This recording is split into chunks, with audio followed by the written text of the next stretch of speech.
right, guys, so welcome to Perfect Storm Gaming. I am joined by my buddy, Charles McNeal. Charles, how are you doing today?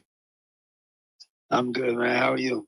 Doing pretty good. So if you want to just run down a quick synopsis for those who don't know anything as to who you are or what your story is, because I'm sure, you know, there's plenty of people out there that don't. So if you just give me a quick, like, 2-minute background of you, and we'll get started. All right, so I guess I'm known as a UFO whistleblower. Really, I'm just somebody that was recruited into a classified operation that's still classified to this day, called Operation Society Hike, which was Air Force Office of Special Investigation / CIA op right out of Fort Belvedere. It's an Army base in Virginia, where it's a big Air Force intelligence presence. But anyways, there's a lot more to it, and there's I'm sure we'll talk about much of it, but I received 8 classified briefings over a course of 9.5 years, and I got to see what everybody wants to see. I got to see the truth of what's real and what's not. And, I was being recruited to be a non-terrestrial officer, an NTO, part of the secret space program. And I was being briefed on a lot of stuff. So essentially, my handling agent you're not actually enlisted, included right? a few things he wasn't supposed to, too. So you're essentially an unenlisted civilian who's getting briefed by a Air Force veteran of however many years with extreme classified information. And how did you come to meet this gentleman? Can you reveal his name? Are you allowed to do that, or is that not allowed? I kept it secret for a long time. He died in 2018, but I was keeping it secret because I didn't want, because his family, I'm sure, has no idea about certain ops he's part of, but he has a pension. And I didn't want, because like I said, he included things he wasn't supposed to. No, I understand. Yeah. His real name is Paul Decker. Paul Decker, and, okay. But his handling agent name is Robert May. Robert May. Okay, so he had a different name. All right, so that makes sense. His covert name was Robert May. And he actually introduced himself as Rick. Rick. You know, but I met him when I was a teenager. Like, that's why this classified operation is extremely controversial, even within its own circles, because you're literally showing classified information to people who don't have clearances, because you're recruiting them into a program that they don't even know that they're being recruited into. But me, my path is a little different, because he was my childhood mentor. I met him working at 17 years old. I worked at a truck stop in Greencastle, Pennsylvania. It was called the John Wayne Truck Stop, and it had the Buckhorn Restaurant. I was connected to it, and I was a porter up there. Okay. It's like a janitor, I guess. And anyways, I was just a knucklehead kid. I was going around selling weed to the truck drivers and stuff. And I came out and I saw him sitting on the tailgate of a white Chevy pickup. And, you know, he was drinking a beer. So in my mind, I'm like, you know, if he drinks beer, he smokes weed. It was stupid for me to think that. But, you know, I was young and immature. So teenage kid. I went up to him and just was like, hey, you know, do you smoke? He's like, smoke what? I tell him. He laughed. He's like, nah, I'm good on that. But he immediately dove right into the, hey, what are you out here doing this for? You could do so much more with your life. So he started popping up more and more, and he became like a childhood mentor. And after a couple of months of that, you know, I invited him to follow me back to the house, meet my mom. And my mom didn't want to meet him because she had something going on with her real estate at the time. So we would just sit outside and kick it. And he became like an uncle, maybe an older brother, just trying to steer me in that right direction. And he never told me like anything about aliens, like nothing at all. Okay. But, you know, back then you can't see past Friday night. And I had something happen in my life where I thought it was the end of the world. And, you know, so I ran away and got arrested in Ohio. I was on juvenile probation at the time for something stupid. And so they violated me when I came back, and they sent me to a juvenile boot camp called Leadership Development Program, ODP, ran by Abraxas. And that was on top of South Mountain, Pennsylvania. And while I was there, an active Air Force personnel was my counselor, named Mr. Paul, which was very ironic. But he...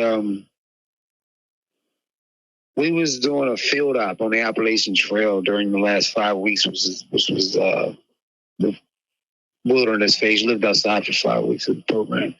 And So we got really cool. I turned 18 while I was in there. I was one of the older kids. So we would talk about girls and stuff. But so it was like, we, just life, just regular stuff. He was like more of a friend. So one night on the top of the Appalachian Trail, we were just talking, and he's staring up at the stars. And he's like, "What do you know about that up there?" I'm like, "What? Nothing.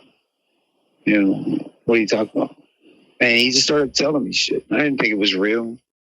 But he told me about a very specific thing. So anyways, long story short, I came home January 2003, and my mentor came by the house. It's like, "Hey, hop in." So I hopped in. And, a mentor going to ask you, basically, did you learn anything? But his way of asking that was, did you learn anything? Exact words. But, are you going to stay out, basically? Right. And so I thought I'd be a smart ass and was like, yeah, I learned that your Air Force sent 12 soldiers to live on another planet back in the 1960s, and it was called Project Crystal Night. Yeah, his old ass got young real quick. He grabbed a hold of me. He pinned me down in that car beside the passenger seat and the door. And he cussed at me for the first time ever. He said, "Who the fuck told you that?" And that's when I realized, like, oh, this is real. This is not fake. And this was back before that program was ever leaked. And then everybody, convinced it was a psyop later. But, it's actually a real program. What's the name of that program again? It's called Project Crystal Night with a DIA name. It's Project Serpo. It's the CIA and the Air Force called Project Serpo, and then DIA called Project Crystal Night. Now that was the one where they sent they sent soldiers, right? Like to another 12 astronaut trained soldiers, to on an alien craft in exchange for, if you ever heard of what they call J-Rod, that's actually where we got him from. July 16th, 1965. Now J-Rod was an ETE, right? He was a gray, right? He was a CBE. He was a cloned biological entity. Okay. But created by ETE2, which was the Roswell species. And for those that don't know anything about any of my releases I put out there, these are just the classified designations that I've released of these species.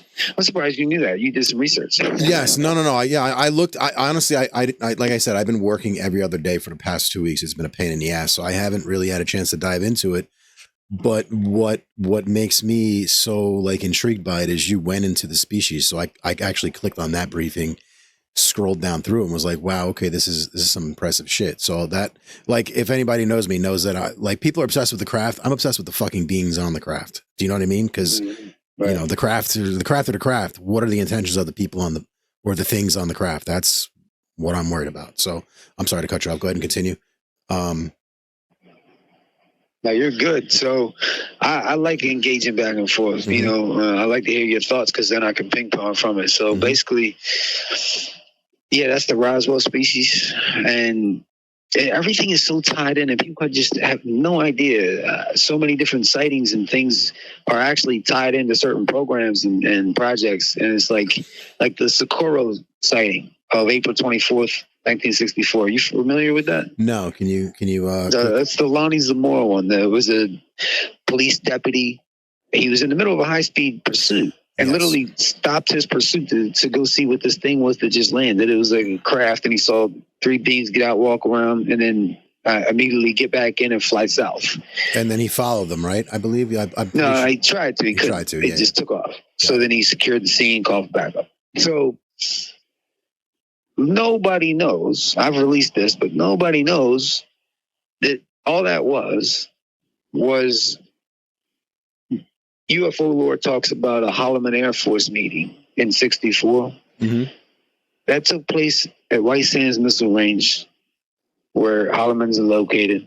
It was April 24th, 1964, and we had 2 shuttlecraft that were coming in that day to meet with the Majestic 12 group and other representatives. That's who we were going to do the exchange with. And that was the Roswell species we had started communicating with in 1954, 55 really, when we got the first message back. Wow. And we communicated with them nonstop all the way up to 1962 when they proposed an exchange program. And an exchange program was proposed, and it was agreed upon. JFK signed off on it. Blah, blah, blah. That's actually tied into his assassination. That's a whole different story.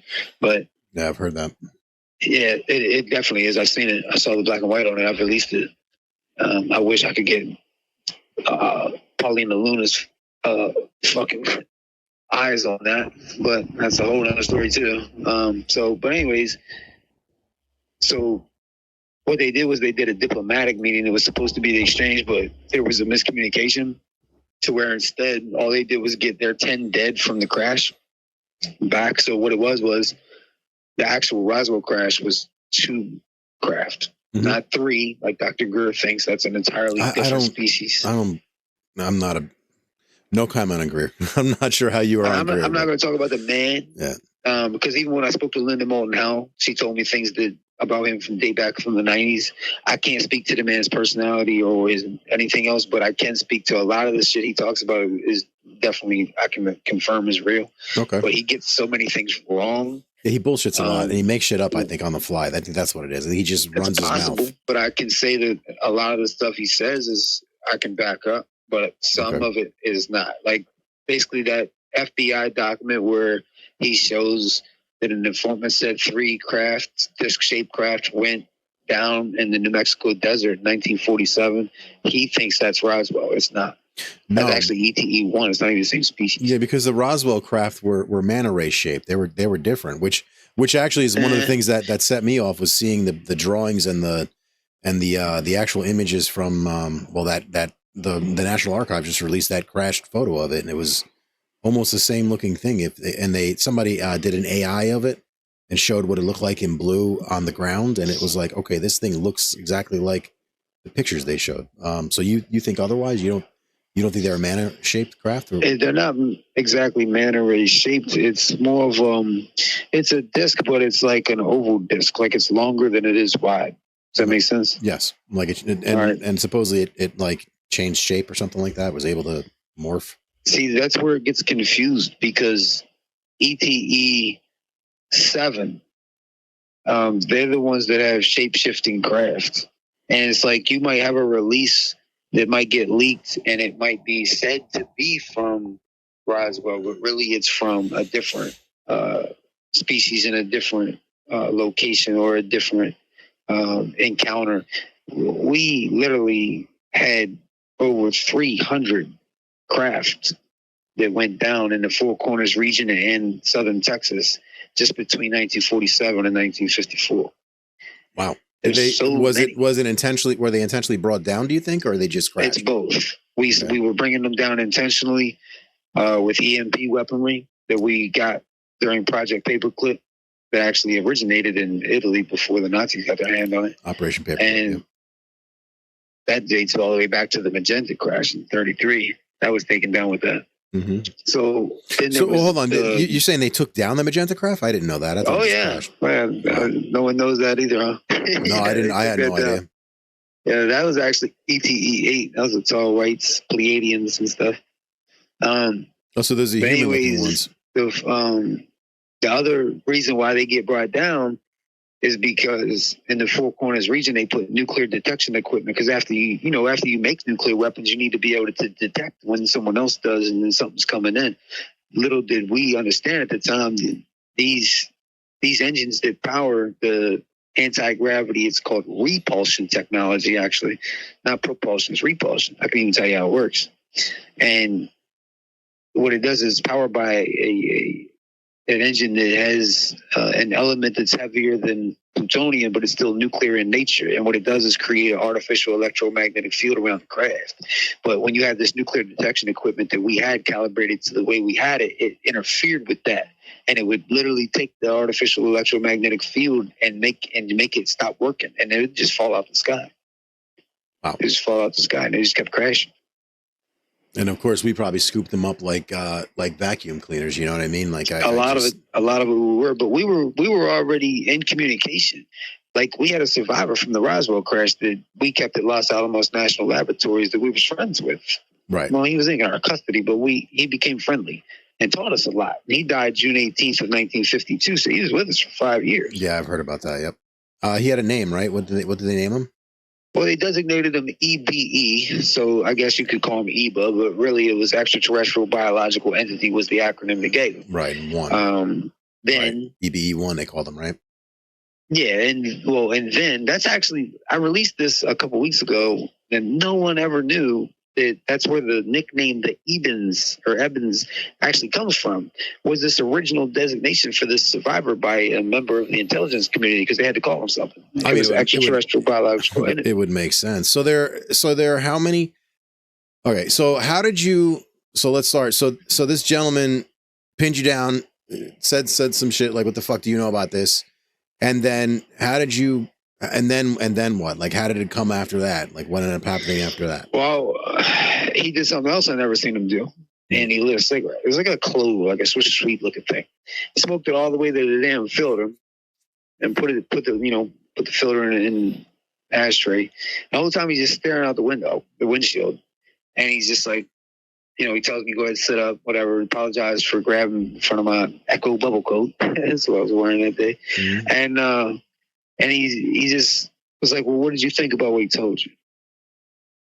And I said, listen, man, obviously I would want to know more, but like, I know I can't. So just forget I know about it. I'm not going to say shit. I'm not going to say nothing. Right. Your secret's safe with me.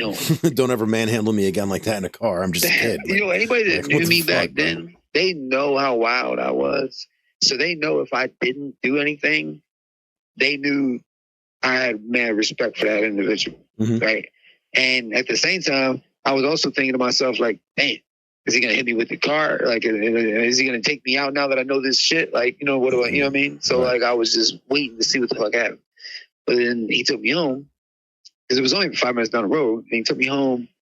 And as I'm getting out, he grabbed my arm, and I'm like, fuck, here we go. This is it. And then he's like, look, I'll be in touch. I said, sure. And I left. Like, I went inside. So, let me ask you a question. Mentor or not, that didn't like freak you out or scare you? Or nothing? It did. You know how when you're a kid and you're getting ready to get into a fight and your body's shaking with adrenaline? Yeah, of course. That's what my body was doing. It was shaking. That's when I went in, my Aunt Vicky was living with us at the time. She was like, hey, are you okay? I'm like, oh, yeah, I'm fine. That was just my friend. I'm going upstairs. I ain't sleep for days. Right. I couldn't sleep for days because I realized that shit was real, and like I didn't know what was going on. I didn't tell nobody. Not my girlfriend at the time, not my mother, not nobody. I didn't tell nobody. And man, it was just weighing on me. And then after like a week, I started, chilling, and it's coming down a little bit. And I remember back before they ever had MySpace or any of that, they had this thing called ICQ. You remember that? Yes. No one remembers that. I still remember my ICQ number. Yeah. So I was on ICQ. I'm chatting, with people from school or whatever that I knew from school or whatever. And I see this dark colored sedan pull up. And it's right out front the window. I'm on the second story looking down towards where the mailbox is, where the mailman, pulls off and puts mail in the thing. They pulled off right there. They didn't come up a regular driveway. And beeped the horn. And I looked up, and I could tell it's him. And it didn't take me but a second. I was like, you know what? I'm going to go see what he wants. And so I put my shoes on, put my coat back on, put all that to turn ICQ off. And I ran down there and I got in. And he starts driving down Social Island Road towards Route 11. Anybody knows Chambersburg, Pennsylvania, outskirts area? That's where I was at. Right off Warren Spring Road. And he just said, listen, were you serious about wanting to know more? And I said, well, yeah, but I know I can't. So you ain't got to worry about that. He said, well, I tell you what. Give me your word as a man. You'll never repeat anything that I may show you or tell you. And we'll see what we can do. So I said, yeah, I'll give you my word. He said, no. I said, give me your word as a man. And he was real big on that, I said, all right, I gave you my word as a man. And I meant that shit. I meant it. Mm-hmm. There's a reason why I chose to come forward a few years ago, and I'll tell you why later. But I meant it, and I kept that shit secret from everybody. Everybody. No one knew. Dude, no one knew. And he just kept driving. And we went down, got on Route 11, and then went across Orchard Drive to Wayne Avenue, got on Interstate 81, went up to the next exit, which was Route 30, Lincoln Way. Got on Lincoln Way, went out towards, like you're going towards Gettysburg, but really before you get there, it's Fayetteville, Pennsylvania, and there was the Flamingo restaurant, and catty corner from that was Right Spot Motel. We pull in at Right Spot Motel. We don't go up towards the lobby, we go right in front of a door. I don't remember the name or the number of it, but it was right in front of the door. And he gets out, tells me to get out. We walk up to this door. He pulls out the key. It was before they had like cards and stuff. It was actual keys. And this the end of January 2003. Mm-hmm. So like the last week of January. And he said, listen, when I open this door, take 2 steps. Take 2 steps in and stop. I'm making to myself like, is this like, am I about to get whacked? Like is this like a mob hit? Right, about to get right. whacked. Like I do what he said. I walked in. It was pitch dark. Couldn't see anything. He closed the door right behind me. It's like I can't see my hand in front of my face. And I hear all the locks and stuff. And then he flips the light on it. And I see why he said it. There was a chair that was usually over by the table was literally right there. Right. And I would have hit it if I didn't stop. So I was like, oh, okay. Right. And so then he got right to it. He pointed at the bed. And there was a Sheetz gas station bag on the bed. And he said, if you get hungry, there's a few things for you to munch on right there. If you get thirsty, and he pointed to an igloo cooler pushed up against the bottom of the bed. He said, there's some refreshments in there. You get thirsty, then if you're standing at the front door of this motel and you look straight across, there's the bathroom. So he pointed at the bathroom. And he said, if you needed the bathroom break, there's the bathroom. He said, are you ready? I said, yeah, I'm ready. He said, take a seat. So I sat in the seat. The back was facing the TV. The front of it was facing the bed. Like right there, like you're looking at the bed now when I'm sitting there. And the table that this chair belongs to had 2 cardboard boxes with cardboard lids.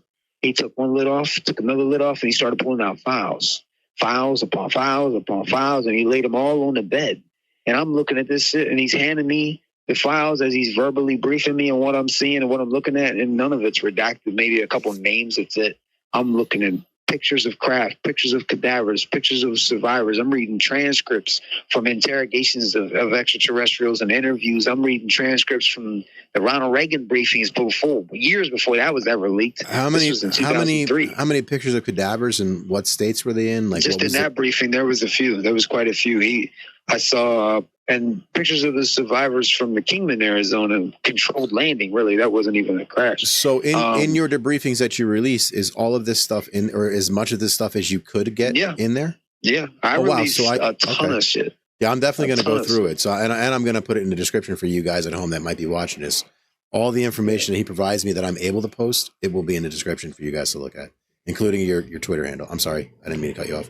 So yeah, no doubt. Anytime you need to cut in, I'm easy to get along. And then I have another question for you, but I don't want you to take this the wrong way whatsoever at all. It's just a question I'm going to ask you so it gets out of the way, because it's something that I thought of, like. And please, this isn't going to come off wrong, and I don't want you to take it the wrong for sure. way. Go ahead. I'm all good. You're a young man. He's an older man. You're in a hotel room together. Like, it's not, your relationship with him is completely platonic. It's not at all sexual, correct? Correct. Okay. And I've had some trolls try to say stuff like that, but you have to understand, this is somebody that was my mentor already for a year. I get it. Leading up to that. I just want to get that. I just want to get that out of the way, so that means like, they were doing, they were raping, and people just make shit up on the internet. Yeah, they always do. I got trolls that literally put together 1.5, 2 hour long podcast episodes of doing nothing but calling me a kitty toucher and then acting like he was like he did that to me too. Like, dude, I've never been even accused of no shit like that. So completely platonic. So he's pulling out this debriefing. So none of this is freaking you out. None of this is making you run for. You're probably like, listen, I'd be intrigued. You start showing me pictures of fucking aliens. I'm like. Yeah, and it was crazy because, dude, I'm talking about some of these files. They got the War Office stamp from the Pentagon. They say magic eyes only on them, or top secret code word over here. How clear are these photos? Again, I have not looked at them. These photos are clear? No, I haven't been able to release the photos. I wish. All right. I released the information that was in these files. Gotcha. I ain't got access to these files no more. All right. Okay. I just wanted to know if, like, you actually. I want to see some alien bodies. God, dude, I want to see some goddamn alien bodies. Treasure trove. It's just like, all right, it's like the Nazca mummies, right? I firmly believe those goddamn things are real because there's too many things like such as how old they are, all the stuff that's connected to it, like the metal that's merged with the body, the eggs. I firmly believe those fucking little things are real. Maybe not all of them, but a lot of them. So again, I wouldn't know what an alien looked like if it dry humped my leg. Do you know what I mean? Like, people are like, oh, it's not an alien. You don't know what it fucking looks like. And I say UFOs and aliens. I don't say the UAP and NHI bullshit. I'm old school. I'm an older man. So I'm sorry. Continue. So he starts breaking out these files, and then.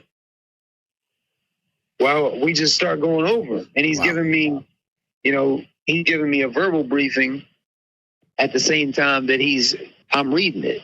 and I'm looking at it, and this was about 6.5 hours. Wow. And I mean, we covered everything that you could think of, at least in that one. Oh, and there, the 3,000-page final report from Project Crystal Knight, the DIA final report, it had Carl Sagan's signature on it. So all that shit he was saying, talking about how there's no evidence of UFOs, this was in 1978. They came back on August 18th of 1978. He was involved from that. I can guarantee you, I've seen it myself. He was involved at least from August 18th of 78 all the way up to 1980 when they finalized this final report. And I know for a fact he also became a member of MJ-12 to take over for Dr. Menzel to push the disinformation campaign, and even was part of the public acclamation program that Steven Spielberg runs to this day. Wow. So you think this is what's been rumored, 90 million, and it's there's so many freaking things where it's like, bro, how could you possibly know this? And it was back in the 70s. So you think Spielberg is connected in ways that most aren't. So he's CIA connected or whatever. Okay. All right. I saw his debriefing in 77. Wow. That's crazy. He got debriefed in 77 after he released Close Encounters of the Third Kind because they wanted to know how the fuck he knew that. You have to understand, he included little Easter eggs that you would have only seen or recognized. That's what I've heard, yeah. If you were part of that program or briefed into it. If you didn't see the files or you weren't briefed into it, you would not have known to put certain things in there. Well, yeah, one or two of the aliens look like the goddamn Nazca mummies. So those Nazca mummies, right? The 3-fingered ones? Yeah. That's what you're talking about, the tridactyls or whatever? Yeah, the tridactyls, the ones with the eggs, the one with the metal implants that are in their body. There's no way that's not legit.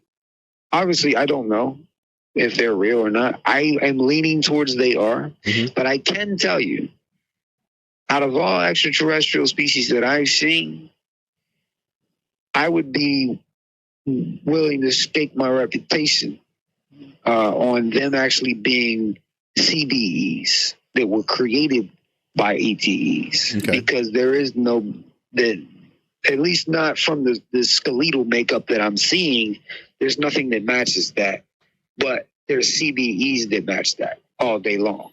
And knowing that ETE-1 and ETE-7 had a large part of that region at some point, that makes sense, because ETE-1 made 3-fingered and 3-toed CBEs for their own planet. So how many natural species of gray actually are there? Because I know you're saying that there's clone biological, then there's the non-clones, correct? And they're all grays, but there's different species of them, right? Like there's that numerous. Gets really complicated, but simple at the same time. So ETE-1, 2, and 3 are all gray species. However, this is where you get into the detail. There's different skin tones, right? Say again? There's different skin tones, like they're gray, they're brown, some are a bit chalky, some some are, there is actually one that is brown. Yeah, they're not even gray. So it'd be easier if I break down the designation ETE and what it means first, because that's easier for your listeners to understand. Absolutely. So EBE was the original designation given to the survivor from Roswell. Right. The reason why they needed to designate for him is because he was the first fully biological that we've recovered. He wasn't the first alien. ETE-1, which we recovered for the first time off the coast of San Diego in 1942 after the Battle of LA, where a craft actually did go down. And what were they those? They were all dead, but they're biomechanical. They're not fully biological. They used to be thousands of years ago, but they're biomechanical now. And so that species also was the 3 craft that are in that FBI memo. That's actually from the Plains of St. Augustine crash in New Mexico of May 31st of 1947. That's where 3 craft went down in 1947 desert. That's what it was actually talking about. There are 3 3-seater craft. And out of those 9, there was 2 survivors. One died almost within hours. The other one took a couple weeks. But the point is, they're biomechanical. So you had EBE. But once we started coming in contact with more civilizations and more star systems, so to speak, we knew that, okay, we can't just have one designation because some are not biological, some are this, some are that. What we need to do is classify them by star system, and we'll just do it order of first contact. We came in contact with them. So that's what we did. Okay. ETE-1, and then you have your types: type A, type B, type C, type D. That's 4 right there. So type A, B, and C are gray. And they're 4 fingers with suction cups on the end of their fingers. Type D is 5 fingers and 5 toes. And they're actually brown, bronzish type skin. Not shiny bronze, like that's a different species. So this is like a brownish type. And they actually have 2 vertebrae that come up the back of their spine all the way up to the back of their neck. And that's A, B, C, and D types of ETE1. Then you have, and they're from the Rigel star system, by the way. Then you have ETE2. They're from the Zeta Reticuli 2 and 1 star system. Oh, and wow. there's type A, B, C, and D. And all of those are gray, except type D have like almost like a reptile type of grayish pigmentation. And they actually have eggs, and they have eggs that actually hatch inside of their body. And then they still give live birth to what came out of the hard shell egg. It's crazy.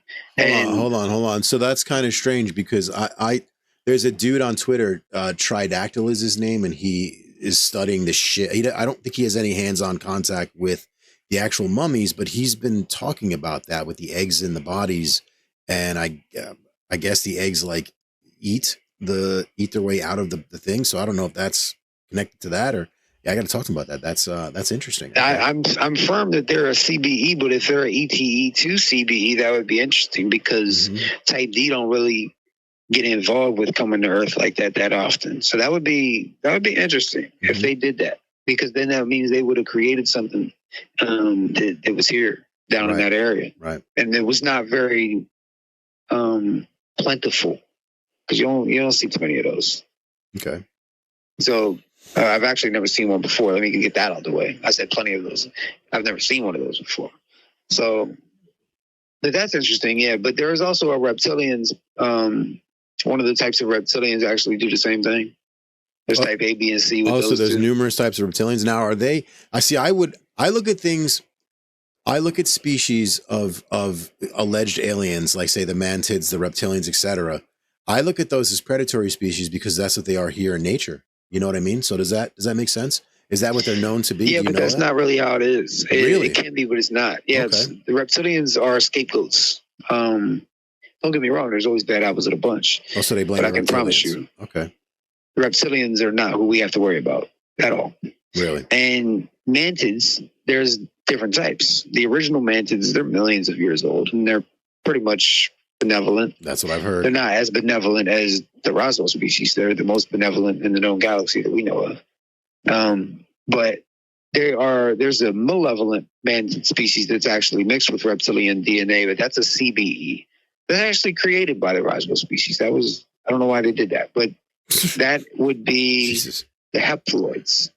And those, if I'm not mistaken, is CBE3. I might have to look at my notes because I wrote shit down years ago, and sometimes I have to go back and look at it because there's so much shit. Right.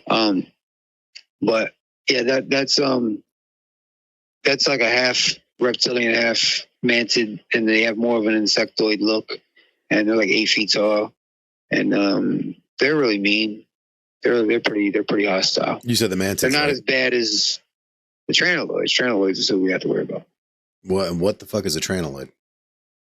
It's an insectoid. Looks like a mix between a roach and a beetle and a praying mantis all at the same time. Oh hell, fucking! And no, they're mean, dude, and they're highly advanced, and they're actually the reason why the Galactic Federation of Light was even formed in the first place. Matter of fact, you've seen Star Trek, right? Yes.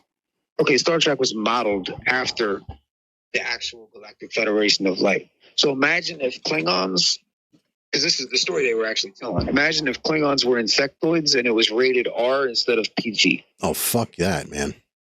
And that's literally how they're like on site and how like Klingons are not allowed into Federation territory. Like that's how it is. Trantaloids are not allowed into GFL territory, and they have thousands of worlds that became part of that. And they became part of that as a deterrent to come together to protect from the Trantaloids, because they've taken over 22 different star systems. And what they do is they come in and they kill, they consume, and they enslave. And that's it. They have these slaves that they made that look like bipedal bees. I saw a picture, a drawing really, of one in the files. ugly ass. He literally looks like a damn honeybee. Yeah, the with arms and legs. the insect species that scares me because insects are they just don't stop. But that's the thing. Most of the insectoids are good. Wow. Like there's this other one. They're called Cordians. They're from the planet Corda, Corta, and they look ugly as shit, dude. But they're so slick. Like they just basically look like well, I guess they have like a roach back and like an ant front, and when dude, they can't even see they're like millipede legs, I guess, because they're described as looking like they glide as they walk, and they don't bother nobody. So all this stuff is in your brief. All this stuff is in the 9. Oh briefing. Yeah! Wow! Oh yeah!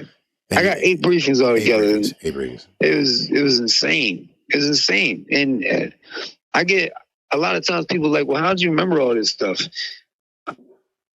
I have a photographic memory, but not the type that is insanely photographic. Like it's not like I could pick up a book, look at a page, and be like, I remember every word. I don't even know if that shit is a thing. I've heard it is, but it's not for me.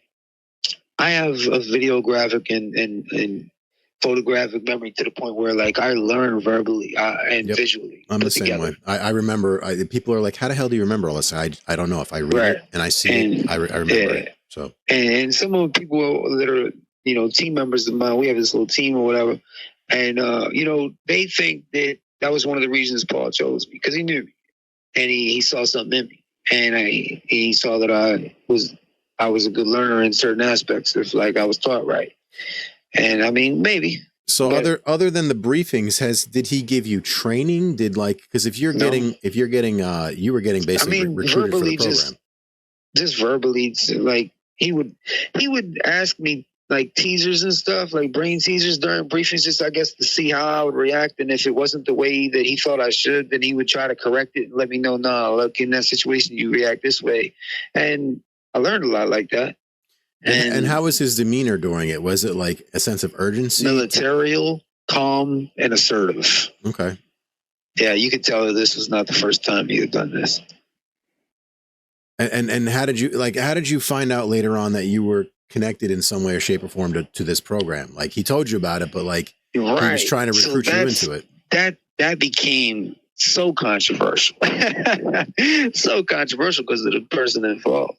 So, but there's more people involved behind the scenes. We can't talk about that. But thing is, when I came forward in 2021, I put together a whistleblower document itself and sent it to Congress and really the Senate. And it was just talking about maybe 30% of what I knew. It was not like revealing everything I have now. And it was also a proposal on what to do about it. I even volunteered my own services, even though they would never do it. It was just the point is like, look, I'll do it. Like, if you guys ain't gonna do it, I'll do it. This is how I'll do it. And so I never heard anything. I sent it to every major news outlet, everything. I never heard shit. It was like 47 pages long. And it was pretty detailed. And it revealed some pretty interesting things. So fast forward, that's 2021. Fast forward 2024. May 2024, I create an X page. And I just call it Whistleblower. And it's at Truth Told 24. Yep, big capital letters. Yep. And I literally only have, from May to July 16th, I had 34 followers. I wasn't posting much or about anything. I was just here and there. And then July 16th, that's Departure Day. That's the day we left to go to Serpo. So I put a post together that said, Happy Departure Day. And I put a picture of, I created an above top secret folder and put top secret code word on there. And put the file number that I created for my own whistleblower document so that it could be, maybe if the National Archives ever needed it. So I put all that on there, and there's no actual clearance of above top secret. It's just called, inside those circles, it's called above top secret information because you have levels to top secret, right? So that's what a lot of people don't understand. It's not an actual clearance. Top secret code word is the actual clearance. There's 33 different levels, and no, it's not Masonic. It's just a coincidence. There's 33 different levels all the way up. Right. And, there's not anybody in Congress that even has the authority. Let me rephrase that because they have the authority. They just don't know. They have the clearance to even know that this clearance is a real clearance and not a conspiracy theory. Right. And that's what Magic Eyes Only is connected to. We'll get into that in a minute. But the point is, when I came through and I came forward and I put that out there, July 16th, 2024, it blew up. Overnight, it blew up. And we're talking, 20, 30,000 views, and I only got 34 followers. Wow. And I'm like, I pick up a couple hundred more followers, and then in the comment section, I see somebody tag Rick Doty, Air Force Intelligence, or OSI, the same, division that was part of this program. And I see he responded to it because there was a person that said, hey, Rick, you might know this. This guy is saying that he got this information through OSI. Do you know who this guy is? So the first immediate reaction, you could tell he didn't even look into it yet. He's just like, looked at the document real quick and was like, man, I don't know anybody named, Charles McNeal that's ever been an OSI agent. I don't know. But he didn't realize I wasn't claiming to be an OSI agent. So then you could tell. Screaming false valor. I got it. Right. So then you said what? I said he was probably thinking false valor. I understand. He's probably thinking. Right. So you could tell he made a phone call. Right. You could tell he went or made a few phone calls, because a couple hours later, he comes back to the same comment section. He said, I have to correct my previous statement. I've been able to look into this whistleblower, and I can confirm that his identity is linked into U.S. intelligence database, and he, in fact, did receive these briefings. I can't confirm or deny his information in this file, but I can confirm that he, in fact, received these briefings. And when he did that, when Richard Doty stamped my briefings, not the information, just the briefings, it blew up. People started talking about it. And when it comes to Rick Doty, people either love him or they hate him. They call him a disinformation agent, all this wild shit. Let me set the record straight on something real quick. Rick Doty came forward and told everybody that he was ordered to take part in a handful of what they call deception operations back in the 80s. Mm-hmm. Right? But yet people say, oh, we can't believe anything else he says now because he was a disinformation agent. When the only reason why Rick Doty took part of that is because Rick Doty told you. So how are you going to believe that? But you're not going to believe the other stuff that he says. And I can tell you the majority of everything he talks about right now, the majority, not all, but the majority, I already know about. Well, I was always thinking, here's what I think. So obviously he was told to be a disinformation agent or whatever you want to call it, right? So what's the best way to be a disinformation agent? To tell the truth in an outlandish way so people fucking write it off as conspiracy. So I think a lot of what Doty probably talked about might have been true, or might have been accurate, or he might have left some shit out. A lot of what he talks about now is true. A lot of things he's been talking about since the mid-2000s is true. I can't confirm anything to do with time travel, though. I received different information on that. But I've heard Rick Doty come forward in plenty of interviews talking about me, where people ask him about me. And he straight tells them, like, look, I don't know everything Charles knows because, due to compartmentalization, Charles got to see different compartments. I didn't get to see those. I had my compartment and a few others that I was briefed into through our advanced working group.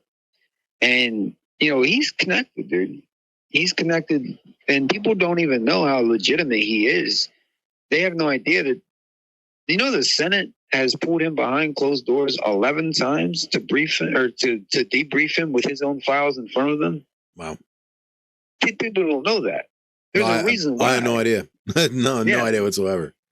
Yeah, he actually got called in way more than anybody that gets all this attention. He gets called in behind closed doors with files from things that he took part of, and he has to raise his right hand back there. Sometimes he doesn't have to raise his right hand. That's I will say that, but he does, and he's willing to testify. It's just his testimony is going to be really dramatic if that takes place because he was involved in some shit, and not just him. There's like 4 others that are part of that group, and he wants it. He wants all 5 of them to come forward and talk in front of Congress, in front of the world. But that's not what the plan is. That's not what the script is. And we'll get into that a little bit later too. But that's what happened. I came forward and Rick Doty stamped my briefings. And then, they put I had some people put a space together on an X, and they were talking about me and my information. So I contacted them and was like, well, I can join you if you're talking about me. You're right.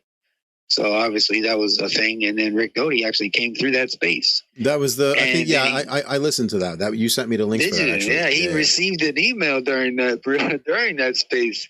And then he brought that up later during a reptile hybrid space we did and a Maze Love space that we did too. And that's the way it just started blowing up, But UFO Twitter blackballed me right after that first space, because that first space was designed to get people not to listen to me, and it backfired on the people that did it.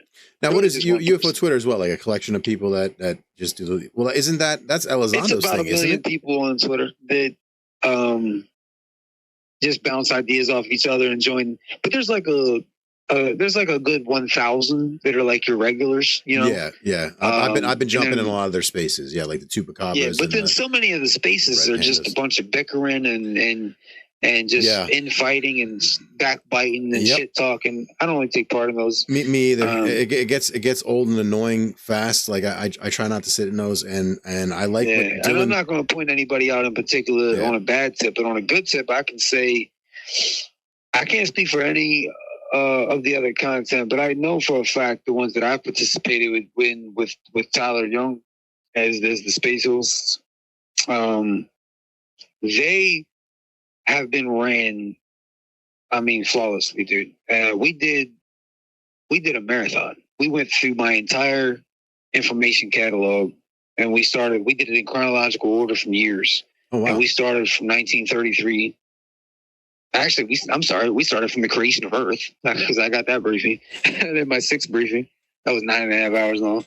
So we went from the creation of Earth, creation of humans, all the way up to 2012, and then capped it off with the staged alien invasion that we'll talk about a little bit later. And we did 14 spaces in 15 days, dude. I was exhausted. Or 14 and 16 days. I was so exhausted. I was so tired. And it was like 30 hours just put together. And every single one of those, we had 1 or 2 trolls that would come up and get muted immediately, and that was it. And it was just professionally ran. And all the Maze Love spaces that I've ever took part in, they were professionally ran. Reptile Hybrid, he's a jokester, but honestly, when he gets serious, man. Every space he did with me was good. Okay. It was straight. So, and there's other people too, but as far as spaces go, because I've done some podcasts as well.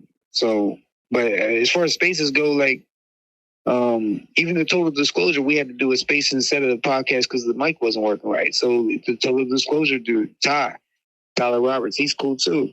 And like, there's so many different spaces you can be part of that are not like that.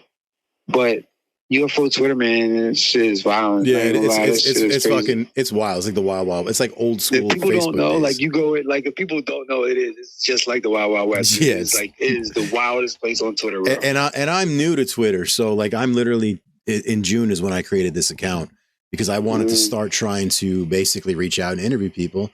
And Twitter was a great place. That's why I started. And so far, I've had amazing luck. I interviewed Julian Dory and Mike Batista and, a couple other guys. I'm interviewing you, which is great. I'm loving this so far. So what was he gave you 8 briefings over, you said 9 years. And what was the briefing? 9.5 years. 9.5 years. And what was the briefing that really like shook you and stood out to you? If that, I don't want to jump. Am I jumping ahead too far or you want to go? No, that's fine.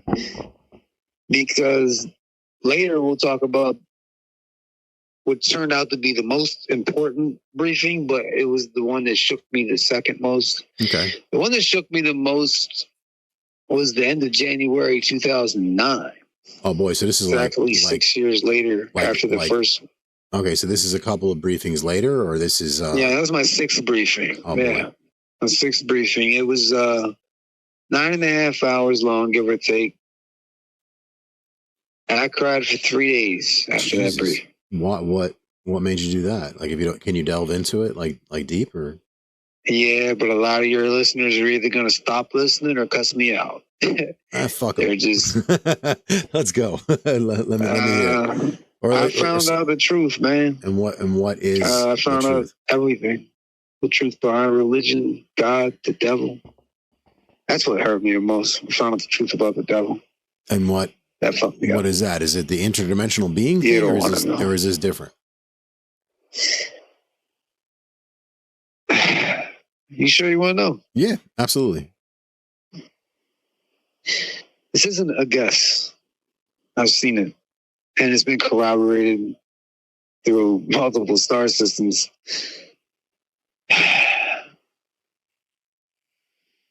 The so-called devil doesn't exist. Okay. There is a God, though. That does exist, but it has nothing to do with anybody mentioned in the Bible, Quran, Ethiopian Book of Kings, Mahabharata, Bhagavad Gita, you name it. Earthbound religion has nothing to do with God. Yeah, no, I'm not a big, like I understand the need for religion. I support the need for religion. I think it keeps people moral, it keeps the world even and on kill, and keeps people basically from slaughtering each other. Yeah. So I understand the need for it, but I never really had much belief in it. I did grow up Catholic. I'm an Italian kid. So. What a lot of people don't even understand also is the majority of religions, main religions anyway, they weren't created by man either. They weren't. No, I don't doubt that. Now here's the thing. This is complex, man. So when I say Old Testament, I'm not only talking about the Bible, I'm talking about all the other religions that mirror, because they all mirror each other. Mm-hmm. That time frame anyway. Right. So the Old Testament time frame, that was not meant to be religious. That is a literal history book of our creators and their time here. They were here for approximately 443,000 years. Mm-hmm. Well, really about 440 because they left about 3,000 years ago. And they created us about 224,000 years ago. There are hundreds of stories about them all over the History Channel, all over different books. And a lot of it's right. A lot of it's wrong, but a lot of it's right. Is it the Anunnaki? Is that what you're talking about? Or is that not a thing? That's their Sumerian name. Okay. It's not their real name. And are they evil towards us? Or are they okay towards us? No, not evil. Well, yeah, I mean, I guess in the sense of the definition, I guess you could say. No, they just look at us as property. Oh, damn. Now, are they in our image? Are they grays? No, we are made in their image. They're human. Yeah, I'm sorry. That's what I meant. Okay, so they look like humans. Homo sapiens. Or Homo sapiens like we are now. But they helped us get that. But yeah, they the story about them needing to mine gold is real. Gold is not plentiful in the cosmos. It's rare. Okay. But they knew that gold was here on Earth. And that's because of their ancient histories of when one of their 11 moons, which now they have 10, crashed into a bigger planet 5 times the size of Earth that used to be between Mars and Jupiter. Damn. The biggest piece that was left over, and one of those 7 moons, that the only one that didn't break into a bunch of pieces and become comets and shit, that moon and that big piece that still had a little core piece in it, like a V shape almost, hurtled towards the sun and ended up getting caught in orbit and settled in between Mars and Venus. And then after a couple 100 million years, built an atmosphere, a couple 100 million years, then you got weather, then you got all the vitrified life that was on it that was from this original planet, like a super Earth, ended up coming back. And then like microbial life and the couple 100 million more years.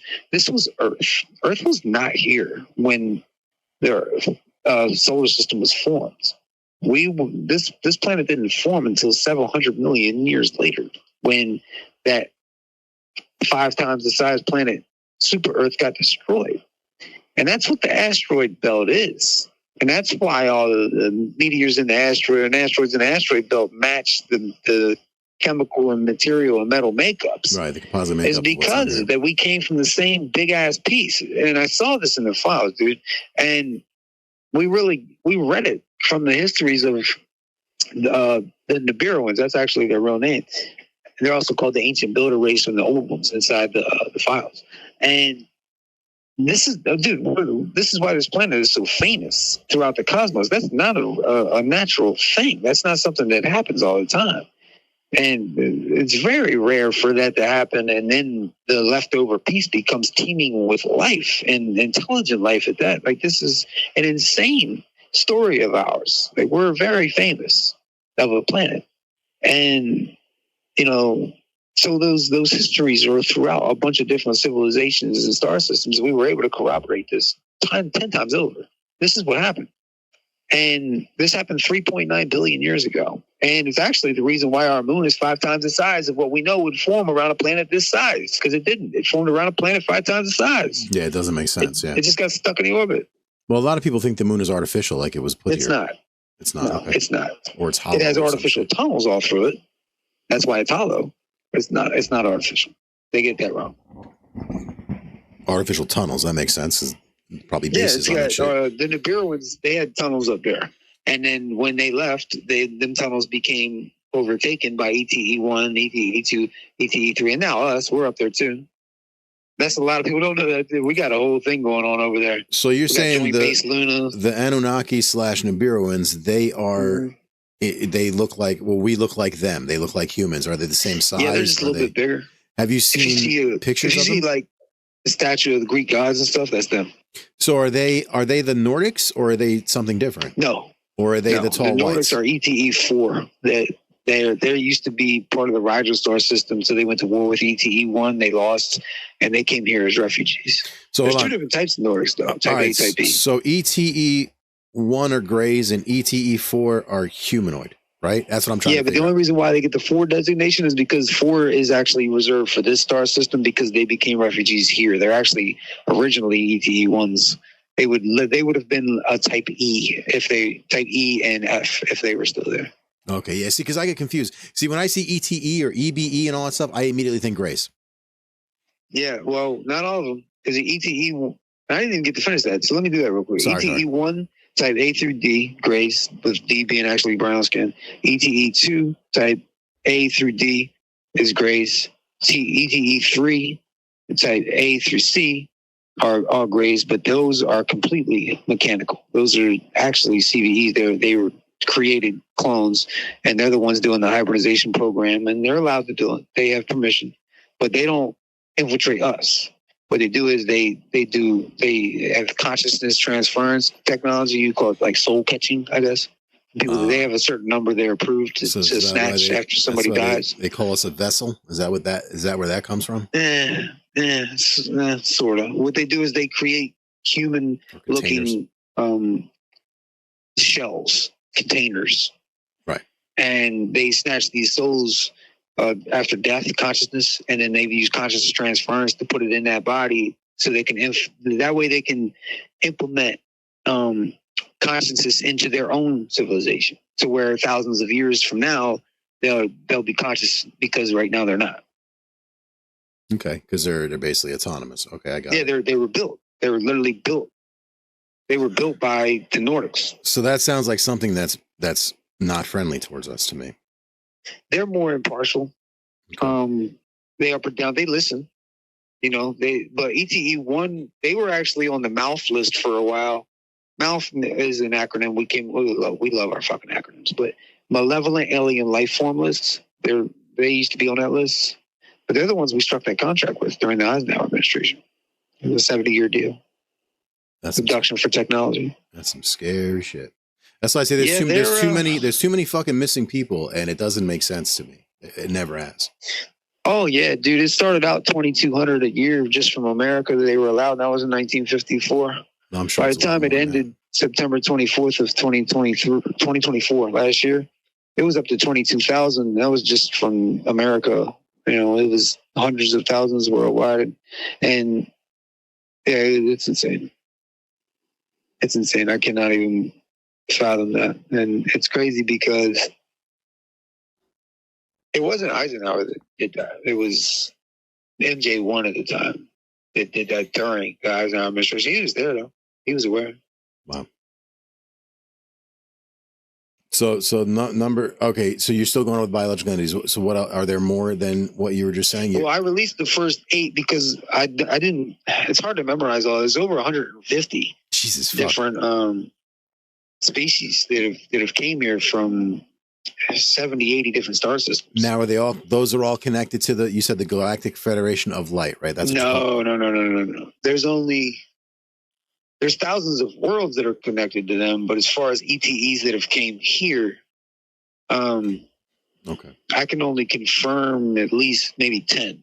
And are we and then you have your different types inside of there, though. So there'd be dozens and dozens of different species alone. But as far as star systems go, I can only say about 10 or maybe 11. Are we a part of the Galactic Federation of Light? Yeah. So somebody's going to try to correct you later. Okay. They're going to tell you that that's a psyop. And they're going to tell you that they're going to mention some black goo. Everything's a psyop. And they're going to say, you said what? I said everything's a psyop. Yeah. No, it's like, fuck, bro. Like, so, Jesus. Tie my shoes. They're going to tell you that the real name is the Galactic Federation of Worlds. It's not. That's actually the psyop. And the GFL is the real deal. They are the real deal. And they're not some psyop by the Greys. That's what people say. They got documentaries about it, put DVDs out years ago. It's not true. I've seen the insignia. And all these people on Twitter and shit, they claim to be in touch with the Galactic Federation of Light. They don't like me. Or the Galactic Federation of World. They don't like me. Because I say, hey, show me the insignia. And they point to something on their page. I'm like, that's not it. I've seen it. None of you have it. You're not in touch with anybody. And if you are, you're definitely not in touch with the people. Like, they're lying to you. You better be careful who you're talking to. Because that's probably the government you're talking to. That is not GFO. Straight up. So hold on. The ETE2 role in Christianity via Mary insemination. So ETE2 inseminated Mary? Yeah, and that's getting back to my 6th briefing that made me cry for 3 days. I'm bouncing all around because there's so much information. Yeah, I'm glad you're bringing me back around. I'm sorry. Because, they created Christianity. They inseminated Mary with what they called pure Homo sapien DNA. From when translated to English, that's what it would be, pure Homo sapien DNA. So essentially, Jesus was a space alien hybrid, is what? He was a CBE. He was a cloned biological entity, but instead of being cloned in a joint, he was cloned in a test tube and inseminated into a virgin. So but that was modeled after their own religion. They pray 5 times a day. By the way, they created Islam too. But they pray 5 times a day on their planet. And they have the story of the virgin birth. They have everything, even the translated to English name Jesus. They have their own Jesus. They have all that. And what they did was they recreated their own religion. And they did it so they could break us away from the example that was set by our creators, right? Mm-hmm. And they put together this whole New Testament.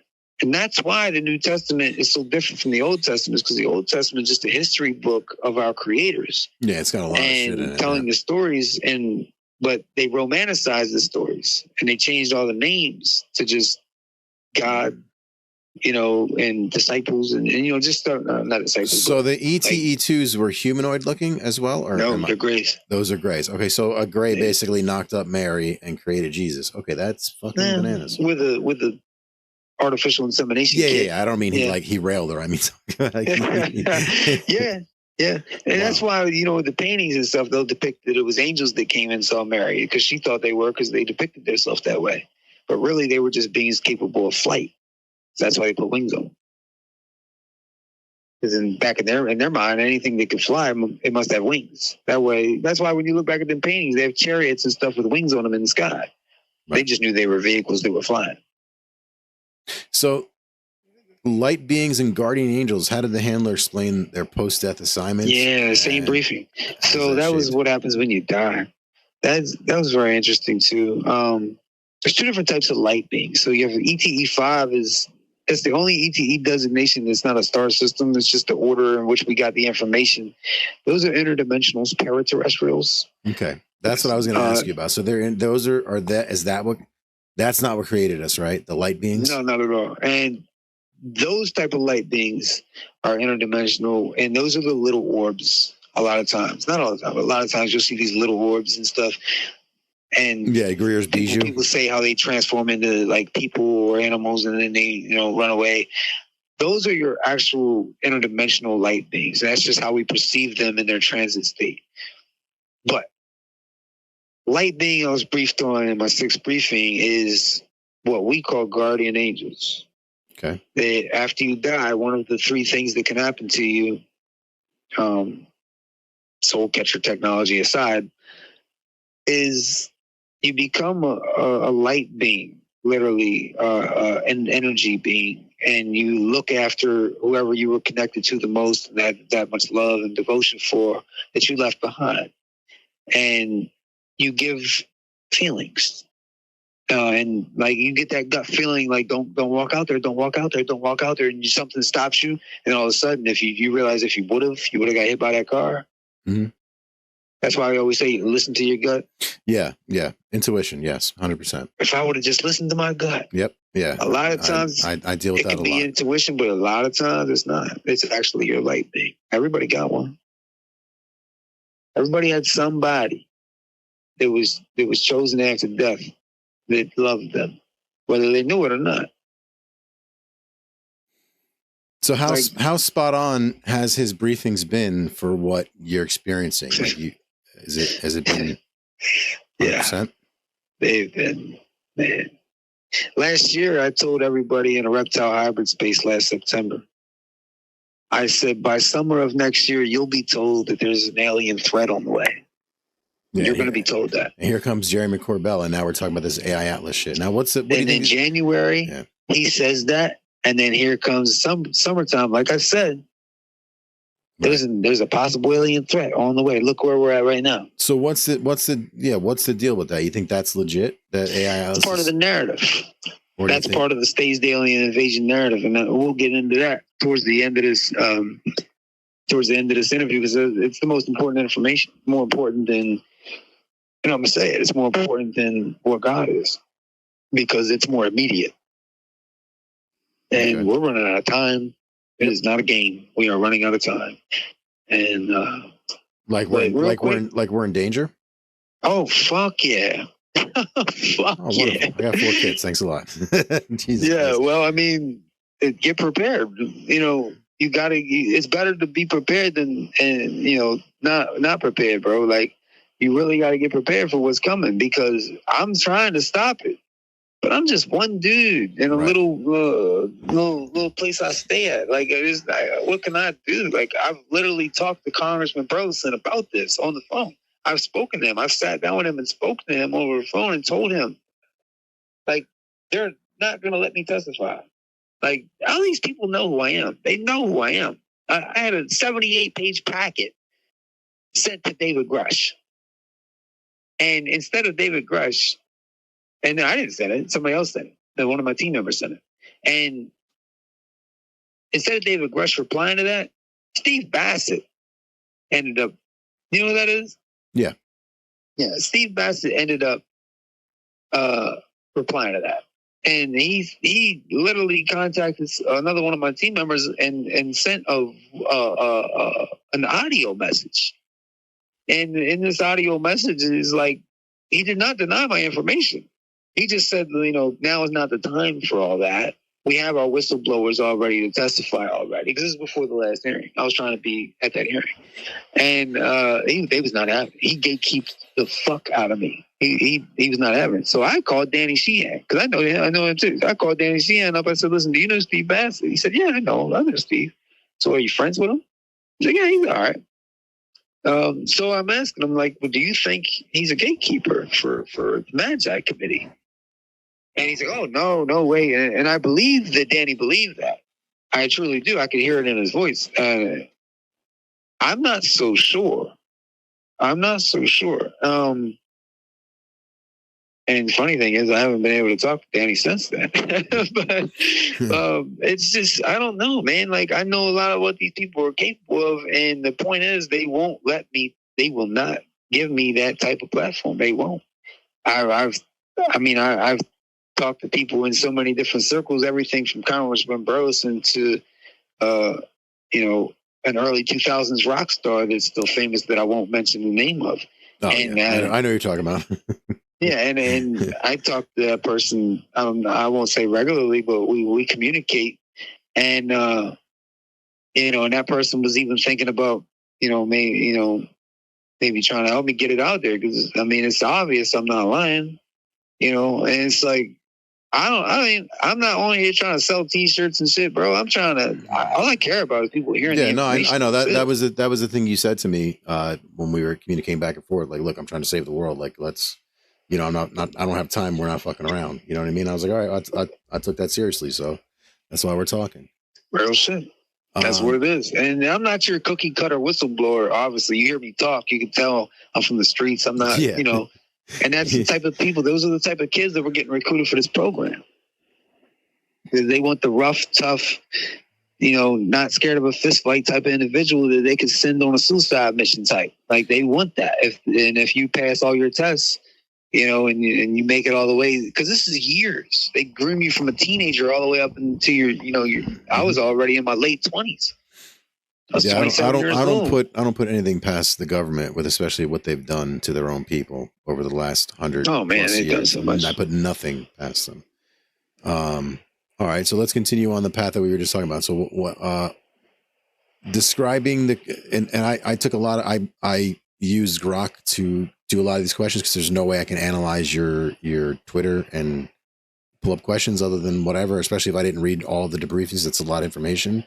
So, describing the creator as a consciousness plug, how did the handler weave in Enel and Marduk to make it feel universally connective? Does that question make sense? Yeah, and I still have to explain the devil too, and that's in the same conversation, because I know your listeners probably like, what the fuck? You asked me, tell us what. Yeah, I got you going all over. I'm sorry, but I'm loving this, man. Let's keep this going.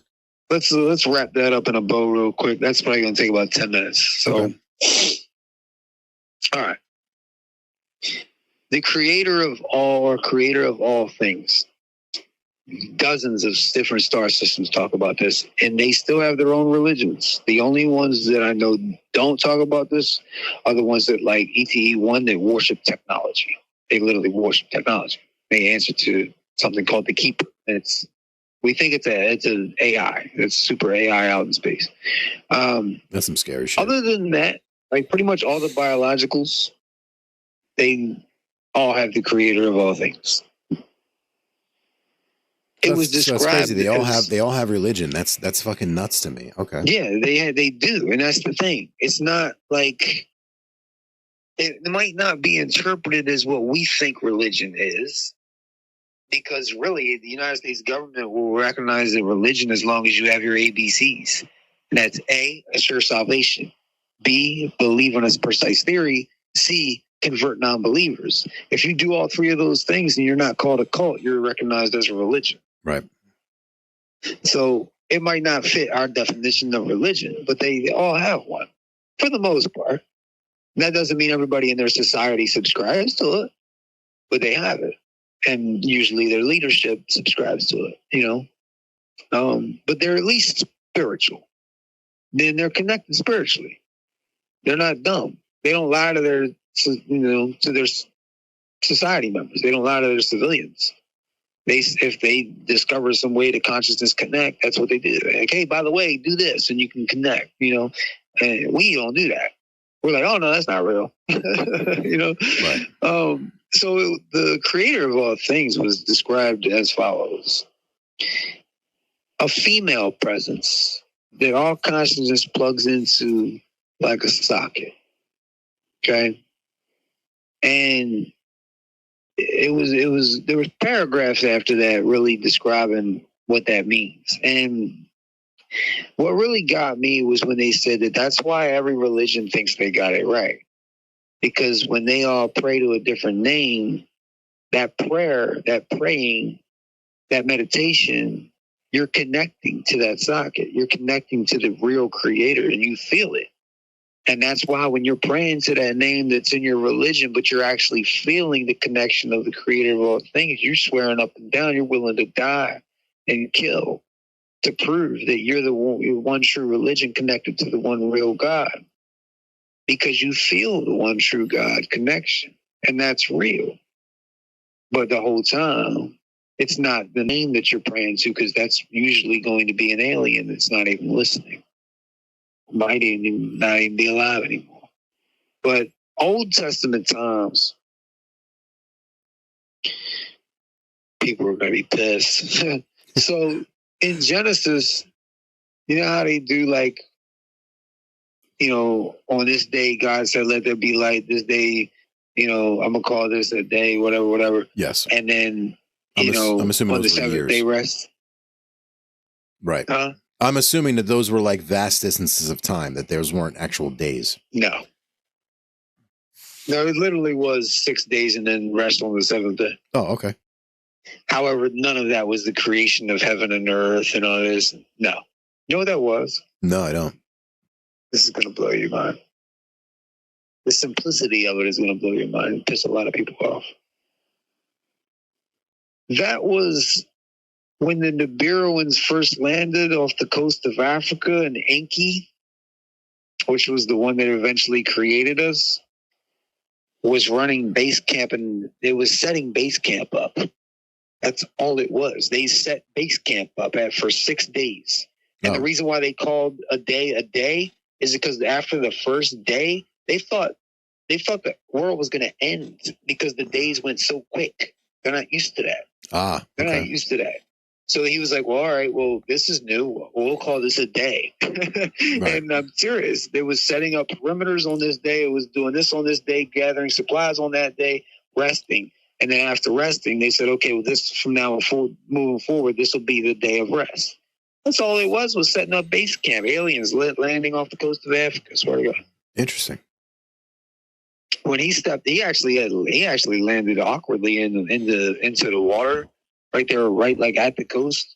And so, like when he stepped out into the water, and that's why fish, or the fish symbol, is usually associated with something spiritual, because they're referencing him.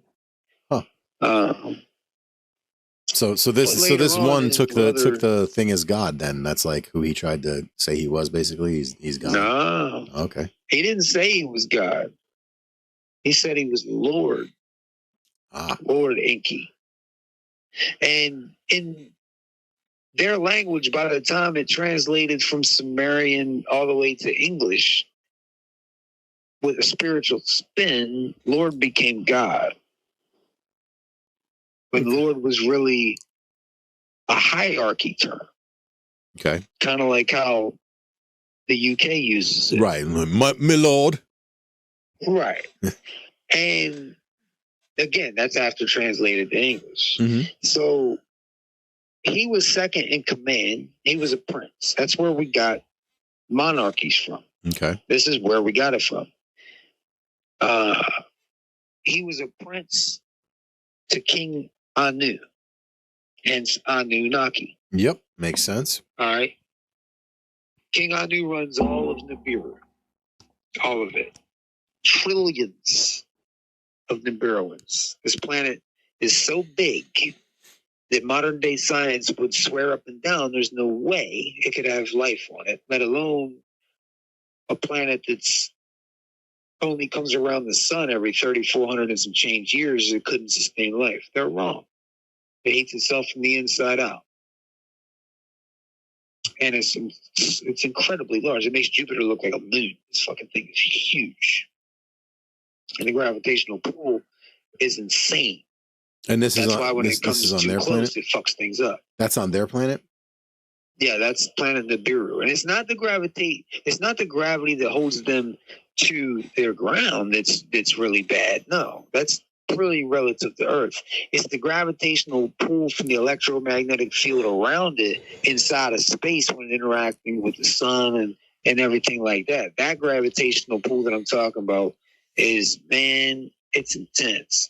It's intense. And modern day science is going to tell you I don't know what I'm talking about. Now, how powerful are those species of humanoids, and are those the ones we have to watch out for? They're not coming back for another 150 to 250 years.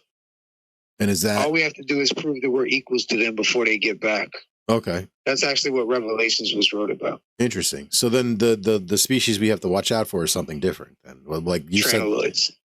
so they're coming. Oh, they will come if we don't. See, this is the thing. We need a one world government.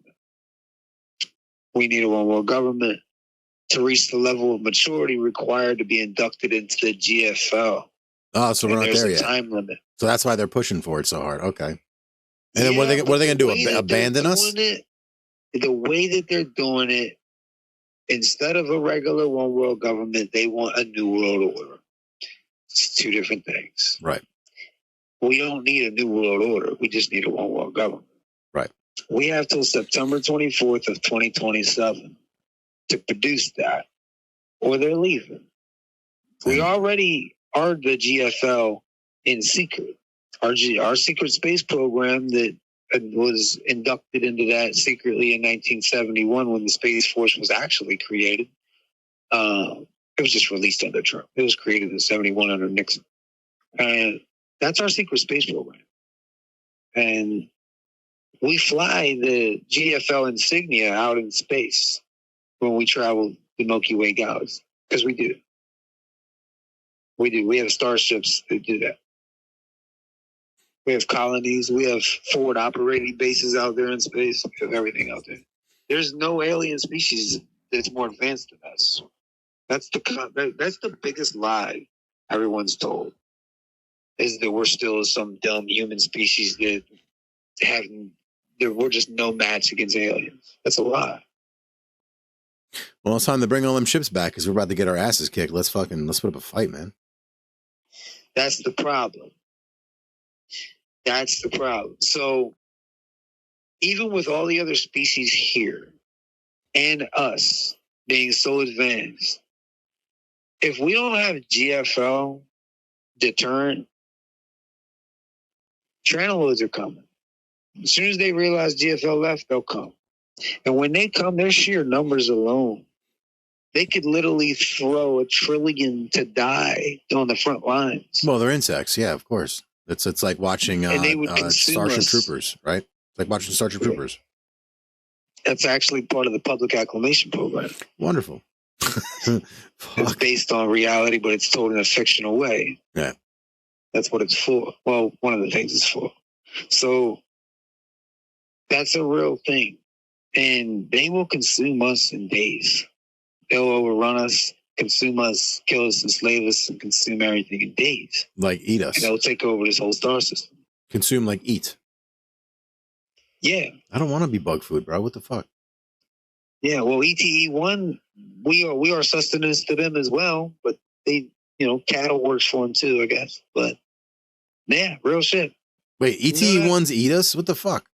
That's why they were on the mouth list. They do, and it's the crazy part because we're not the only thing that they eat. We're just like their delicacy for real. Oh, your delicacy, these nuts. The U.S. government's so fucked up, dude. So yes, they have are. 29 subterranean bases, right, that are classified, that are part of this whole thing, and we literally abduct our own people. We have our own abduction program with our own alien reproduction vehicles we've been doing since the 80s. That makes sense with Harara's story. Harara and Jake Barber and all those guys. True. Yeah. It's true. Okay. I don't know his story, but I know that what I'm telling you is true. It's part of the Delta division of the NRO. That's who does it. They're called Project Delta and shit. Like, they're not even supposed to exist. They're real. They're also our version of the Men in Black. That's them. And they've used actual alien craft since the late 60s. Well, that was Harara's story. He had it was an octagon shaped craft that they came upon being controlled by humans, and they were wheeling, I guess, people and bodies into it and shit like that. So yeah. Yeah. And then we started building our own. The TR-3B was our real first ARV that was completed in 79. And throughout the 80s, we just started by the 90s, we were kicking out ARVs like F-150s on a conveyor belt. Like, we have so much shit, it's insane. And we use these craft to abduct people and take them to the bases. And we put them in cages and shit. And we tell the doctors and everybody that works there that these were just people in psych wards, and they're crazy. Don't listen to them. We're here trying to save them, and what we're doing is we're experimenting on them so we can save future humanity. When the whole time, no, we're not. And we're experimenting with DNA.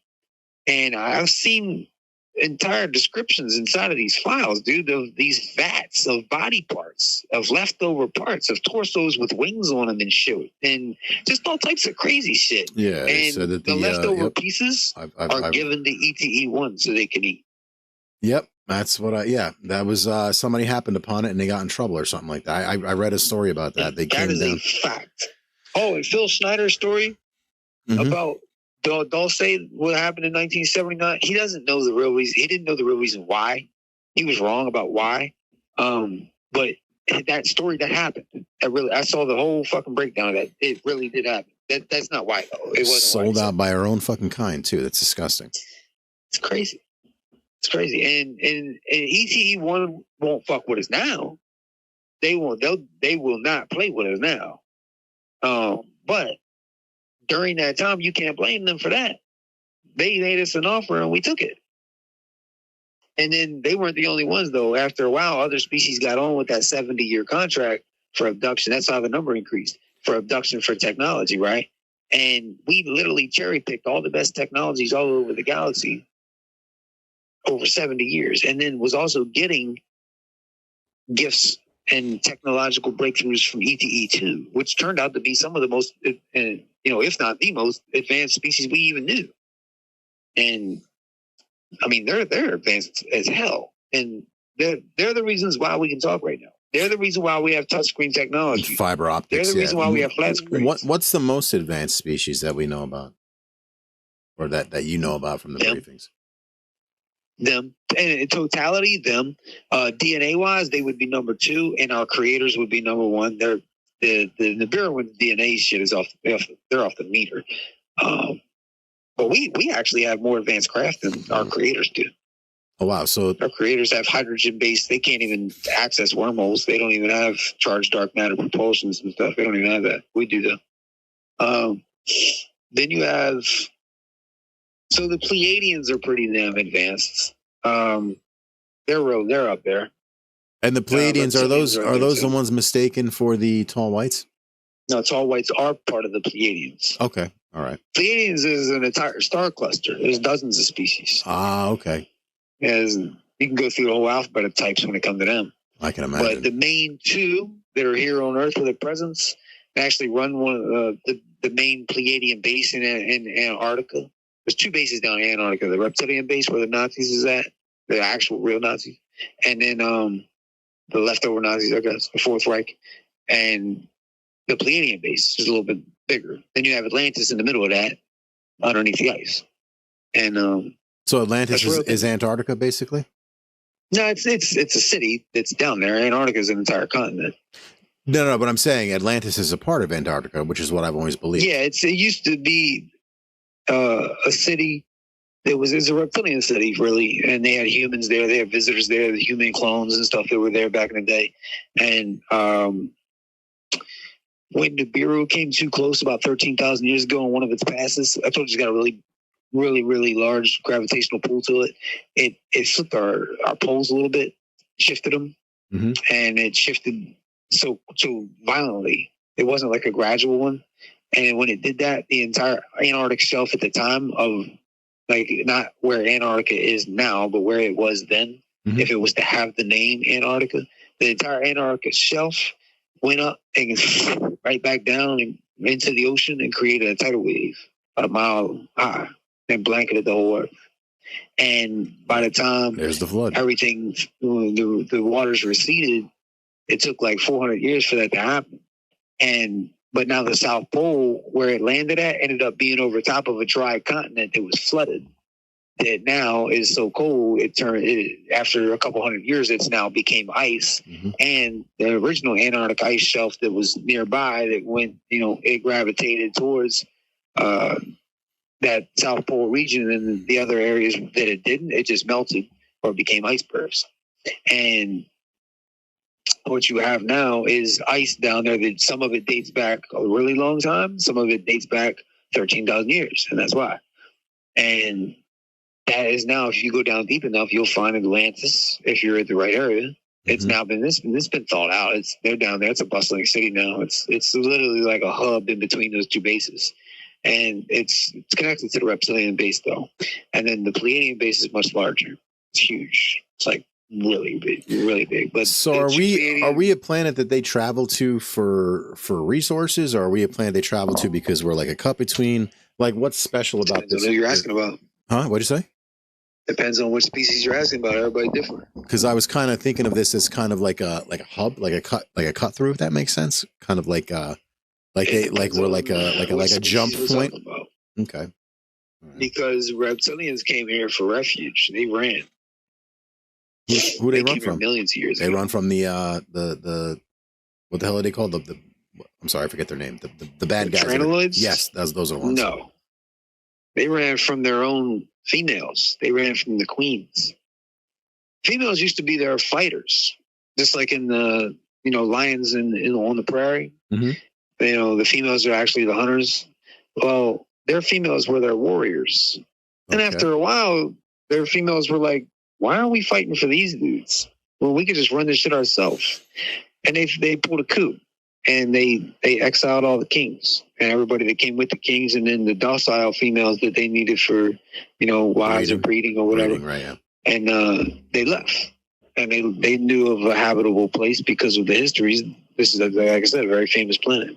They knew this was a habitable place, so they came here, and they settled where they settled at. And they went through a lot of shit while they were here. Our creators ran them underground, with the exception of Atlantis. They weren't even allowed up here, and they've been down there ever since. Really, they got cities underground, but we do too. We got all types of shit down there. Oh, I'm sure. It's like a whole different, so the planet Nibiru Nibiru travels towards us often. You said every 3,000. Every 3,400. See, Zachariah Sitchin got some things right, but he got a lot of shit wrong. Funny enough, his last book right before he died, called The Lost Book of Enki, was the first of his books that was ever called fiction. And it literally mirrors the classified files, word for word almost, but in a I don't know, like a tablet type of delivery. Sounds like Yoda from Star Wars. But the stories are, it's almost like somebody told him something, dude. They had to, because he got so much wrong with his other books, and then that book is like just so right. So anyways, the point is he used to say it was every 3,600 years, but it's not. It's like every 3,400 and some change. It's like 3,445 or some shit like that. Mm-hmm. And it's on an elongated elliptical orbit like a comet. Okay. So that's how we come. Gotcha. Yeah, that's why religion has always went towards the cross, because that symbol originated of being something special from Sumerian, and even before Sumerian, just the slave workers that we were before the flood, because it used to just be the plus sign, really, with no bottom to it. Right. That was the real cross. And that represented the planet of the crossing, because that was the heavens. That was where our creators came from. And then after a while, when talking about them, they would make the cross. And then when Christianity came about, they extended the bottom of it, made it religious. That's why they connected the Old Testament to the New Testament, because they needed something to make it divine. What's more divine than our creation? They just romanticized it. That's all. So learning about the truth of the devil is what freaked you the fuck out, or was it everything? Yeah, because I found out the Eden, right? It's literally capital E period DIN. That was the Sinai Peninsula area in Northern Africa, Middle East, right? Mm-hmm. That was off limits to humans. That was where the spaceport was at, where they would land at, where it's actually the Dome of the Rock in Israel. If you dig down deep enough, that's a landing pad down there. And they would store all the nuclear weapons they had, because we did have those. And they would store all that stuff there, and it was off limits to humans. And it was like more of a jungle-y type of area back then. And this was about 224,000. Well, actually, 200.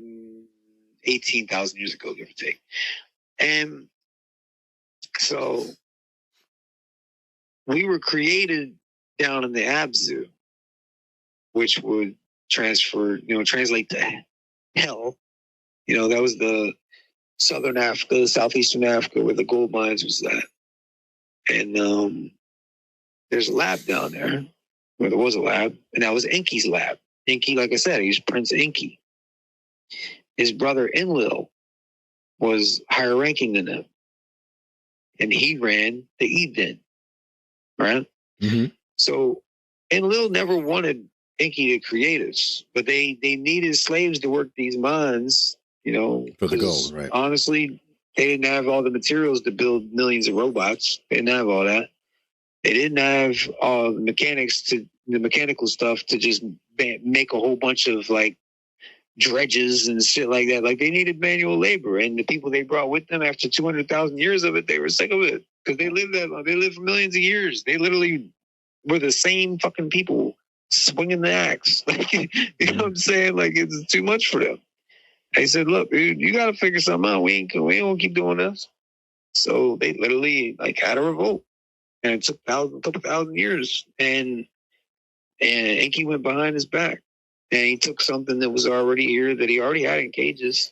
He was already experimenting, and there was like more of like a Homo erectus type, and mixed their DNA with our DNA. But they didn't just make the first Adamu, is actually what it's listed as. It's where the word Adam comes from. They didn't make the first Adamu and be successful. It was like 8 or 9 Adamus in before they finally got one that they could keep alive that was, worth keeping. And the descriptions that they put into their histories that ended up making it to our files that's been corroborated, they describe the look, and they literally, when translated to English, call it the black-headed people, and describe the pigmentation as being as the same as the color of the earth itself. It's a black man. Okay. Honest to God, the first man ever made was black. Right. And then so certain histories got that part right. Here's where a lot of people got it wrong. The Adam and Eve story, that was not the first Adamu, bro. Because what they found out they needed to do in order to create this thing, they had to take a Homo erectus egg, then they had to impregnate it with Nibiruan sperm, but then it had to be carried to term by a female Nibiruan because the Homo erectus kept dying and it wasn't working right. Or it would come out with sperm leaking, or it was deaf, or it was blind. It wasn't working right. So when they did it like that, it worked. So then his half-sister / spouse, because they breed with the half-sister on their father's side to keep the bloodline pure. That's where the Egyptians got it from. Ew. And because Marduk was Enki's son, another prince, little spoiled brat. Yeah. That's the sun god Ra. That's what that is. That's Marduk. Interesting. I hate my whole family. I'm gonna take their face and take it off every single statue, and I'm the one true God. They want to worship. They want to take and make the time by the moon. I'm gonna do it by the sun. Like, that's all that was. Spoiled brat. Anyways, so Enki finally, got it right. They created this, and the female, his sister, she said, well, because she's the one that carried it to term. She said, so I'm gonna go get 7 female Nibiruans, and we'll just kick them out 7 at a time. They'll carry them to term. That's where the fertility goddess and the number 7 being fertility, and having 7 around for that's where that comes from. That whole lore, like everything has a real origin story that has to do with this royal family. I swear to God, if it's dated back far enough. And so after a while, they realized that's not feasible. They're not going to have hundreds of thousands or millions of workers for these mines all up and down Africa. They're not going to have it by just kicking 7 of them out every 9 months. Right. It doesn't work that way. So then after about 60 or 70 Adamus, they said, we got to give them a female companion so that they can just breed on their own, because this is taking too long. Again, Enki said, and Enlil said no. He never wanted us in the beginning anyway. And that's actually who God is in the Old Testament. The vengeful God in the Old Testament, that's Enlil. Yeah, whole time. He didn't even want us around. He never wanted us. He never liked us. And his brother Enki was the one that was like, no, like, and he loved his creation. He was like, yeah, like they're not bad. Like, well, we can make them. It's okay. And so he ended up creating us, man. And then they made the first female. They named her after the planet that was destroyed, Tiamat. I don't know where the fuck Eve came from, but that's the real name, Tiamat. And she actually was described as being, they engineered her on purpose to be the pigmentation that they are, just without the shininess of their photon light, because they emanate way more photon light than we do. They're also called the shiny ones in certain lore, but that's actually them.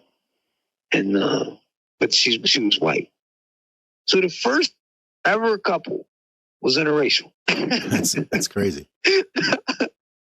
A lot of people are gonna hate that, but it's the truth. Whatever, dude. The truth. Whatever, man. It's fucking 2020. You know me. I don't give a fuck. I'm just saying. I laugh at that stuff because it shows you how pointless racism is. It's stupid. Yeah, we're all the same race in the dark. Like that's what we say as firefighters. Human race. I swear to God. Yeah, that's all it is.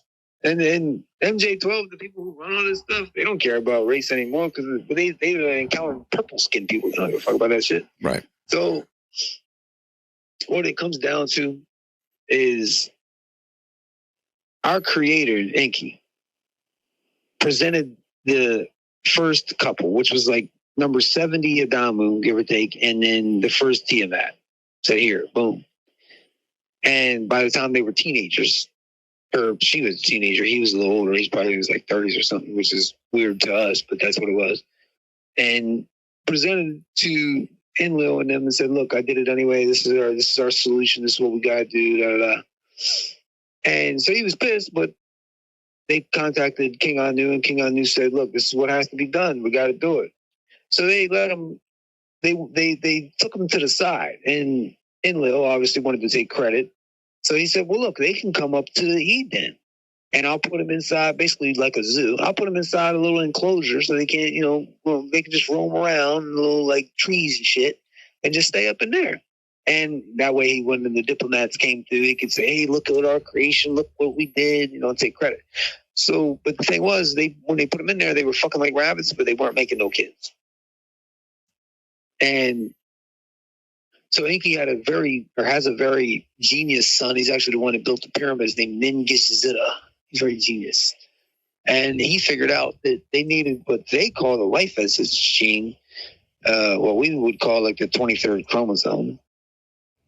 And again, Enlil said, no, we're not going to make them conscious. That's basically what it comes down to. And so they did it anyway. And what they did was they laid down Adamu and Tiamat, and they laid down Adamu next to Enki. And they extracted the 23rd chromosome from the marrow of his rib. That's where that story comes from. Oh, wow. And they injected that into both of them. And then when they had sex, they started procreating. And that's how they were able to have kids. But they didn't have their first kid until after they were kicked out of the Eden. And the reason why they were kicked out of the Eden was Enki loved his creation. And he kept going in there, and they would sit down and they would just talk. And he would teach them even more language and more language and more language. He would just teach them shit. And he'd be so, impressive to them. They, that's their Lord Enki. That's their creator. They wanted to be like him. So like they started like wearing little leaves and shit. And he would laugh at that shit and be like, for real? Like, what are you doing? Like, oh, we just want to be like you, Lord Enki. Is that okay? Yeah, that's fine. But it wasn't until Enlil came in and saw that. He's like, what are you doing? Like, where'd you learn how to do that? Oh, well, Lord Enki, we wanted to be like him. Oh, you want to be like him? Oh, you want to be like my brother? Oh, he taught you all that. Matter of fact, you can talk all advanced now, too. You know what? You want to be like him? He's nothing but a serpent. He's nothing but a snake. And the reason why he did that, because before coming to Earth, they never saw a snake before. So when they first encountered it, they saw that it slithered on the ground with no legs and no arms. So they then used that as like a slang term in their their language to say, if you're a snake, you're a low person. You're low to the ground. Interesting. So they used it. And he used that in his description. Man, he's nothing but a snake. He's nothing but a serpent. Don't listen to him. He's just going to deceive you. But you want to be like him? Tell you what, you can go down there to the gold mines with him. And that's what he did. He kicked them out of the Eden and sent them down to the gold mines to work to like all the rest and let them know they're not special no more. You ain't shit. Get in the mines. Basically, that's exactly what happened. And it was just regular people again. And Adam and Eve is down there mining gold as a slave like everybody else. So then this ties into the devil? How does this tie into the devil? The serpent. The serpent. Ah, gotcha. Okay. Gotcha. Yes. Sorry. The serpent was Enki. He got labeled the devil by his own brother who is labeled God. So, okay. So it's reversed. So Enki was the good guy. And God is the one dick that they labeled the serpent. Loved us. Sounds a lot like what created goes on. us. Sounds a lot like what goes on now in today's society, right? Yeah, tried to protect us 100 times over. He's the one that actually gave Noah and them the submarine it was a submarine, by the way, and gave them the whole DNA bank of a bunch of DNA. You know, it was a DNA bank too, animals and humans. It wasn't like fucking, hey, you get 2 of every crocodile. Like, it wasn't anything like that. Like, right. It was impossible. That's absolutely statistically impossible for Noah to have had actual animals. Yeah, I mean, come on now. This is true.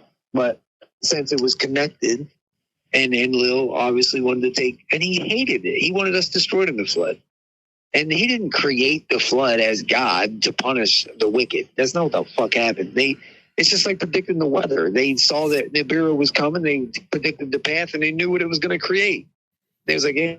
They got all in their ships and left and watched from space. They watched the whole thing happen from space and waited for it to recede. That's fucked and up. The whole time, Noah wasn't the only one that was saved, but he was the most famous story because he was saved by Enki. It was because Enki basically was fucking little human women and making bloodlines, and that was his bloodline. That was like his grandson. I mean, you can't blame him. Human women are hot. I'd be no doubt. Women too. No doubt. And real shit. And that's actually what happened with the Ajiji, who are also known as the Nephilim.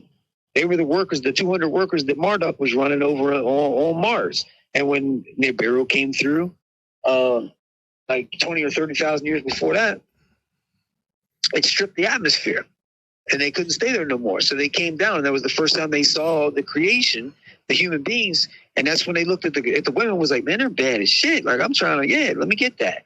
And that's where you see, like, in the Bible, where they talk about the Nephilim coming down and being attracted to the daughters of men. And dude, that was just aliens that was working on Mars, and they couldn't work there anymore. So they came down, saw women for the first time, was like, yep, that's mine. I'm serious. That's what happened. That's insane. And it's just so much simpler than what people think. And man, it was a chain of events. It was just with this one royal family. And then after the flood, we were allowed to have civilization, and they appointed human kings. And then things got petty. Then things got petty, where they would start throwing human armies at each other over territory.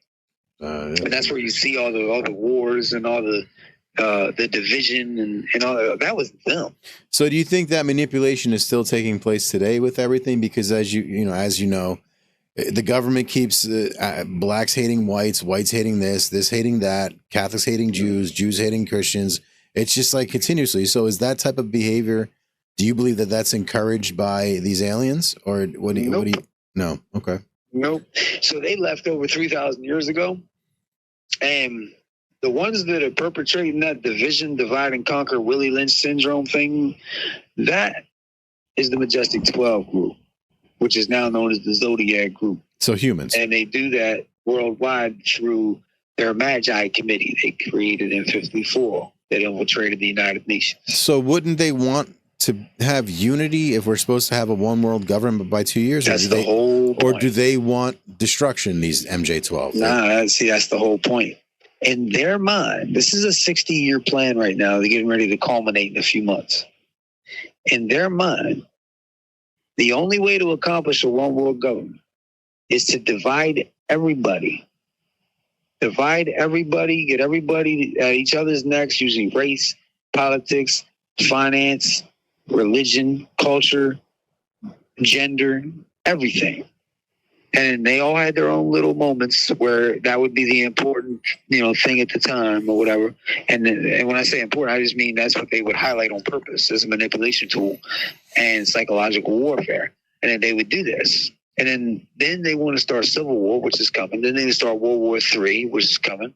And coming soon, too. We're talking about months. And then they get us to our lowest point. Because in their mind, once you get us at our lowest point, when we don't think it can get any worse, then all of a sudden, here comes the alien invasion. Here comes aliens invading. All of a sudden, all those petty differences that we've been worrying about for decades, all of a sudden becomes non-existent. Right. And we all come together to fight a common enemy, and that's literally the script. And they're going to release that. They're going to restore communications halfway through this little fake alien invasion or staged alien invasion, because it's going to be very real. And they're going to restore communications, and they're going to say, we need to come together as a species to avoid annihilation. And we need to put our petty differences to the side and our borders to the ground. And from now on, we will be now known as the United Nations, one nation under God, flying the United Nations banner, with the permanent members of the United Nations now on the board, with the founders at the head. And the founders are the United States, a.k.a. the Majestic 12. So do you think Trump is in on this? No. Okay. I'm not trying to make it political. I was just curious. Temporary employee. No, I get it. I understand, but you're talking. And there are certain presidents that get brought in and briefed, but when it comes to this decision was made before he was even an adult. This decision was made when he was a teenager. Yeah. All he's doing is playing his part. But it would make sense, how much especially. He knows, I don't know. It would make sense, okay. So you know who his uncle is, right? John Trump. And he's rumored to be the dude that took all of Nikola Tesla's stuff. So it would make sense that Trump is our president while this is about to happen. So maybe something. Yeah, I mean, a lot of stuff is chosen. Shit's fucking crazy. A lot of stuff is chosen. It really is. I know that no one's going to be president unless they want him to be. For sure. They like that, they tried to stop this and tried to kill him twice. So I don't know. I think he's the. I don't think they tried to kill him at all. I think they wanted to make it look like it. I don't know. I ain't letting no one take a shot at my head. I don't give a fuck how good of a marksman you are. That's not happening. Well, also, we have to think that could have just been a low-level conspiracy that was taking place below. And when I say low-level, I mean below MJ-12. MJ could have found out about that and be like, man, what the fuck did y'all just let happen? You know what I mean? That might not even be them. Hey, just a heads up. Their shit is high level. We've been recording for 1 hour and 54 minutes, and I don't know how much time you have, so I don't want to. I have plenty of time. Oh, perfect. All right, good. Plenty of time. So we do got to get definitely into the staged alien invasion. We have just touched on it. Mm-hmm. We need to talk about that a little bit. We need to break that down. Absolutely. So you want to roll into that? So the staged alien invasion, what's the plan and what's the deal for that? Okay, so for all the listeners that are part of the UFO community, or at least listen to it or pay attention to it, here's my bulletin for you. Stop calling it Project Bluebeam, please. Stop calling it Bluebeam, please. Okay, now. All Bluebeam is a classified holographic technology owned by NASA. All right?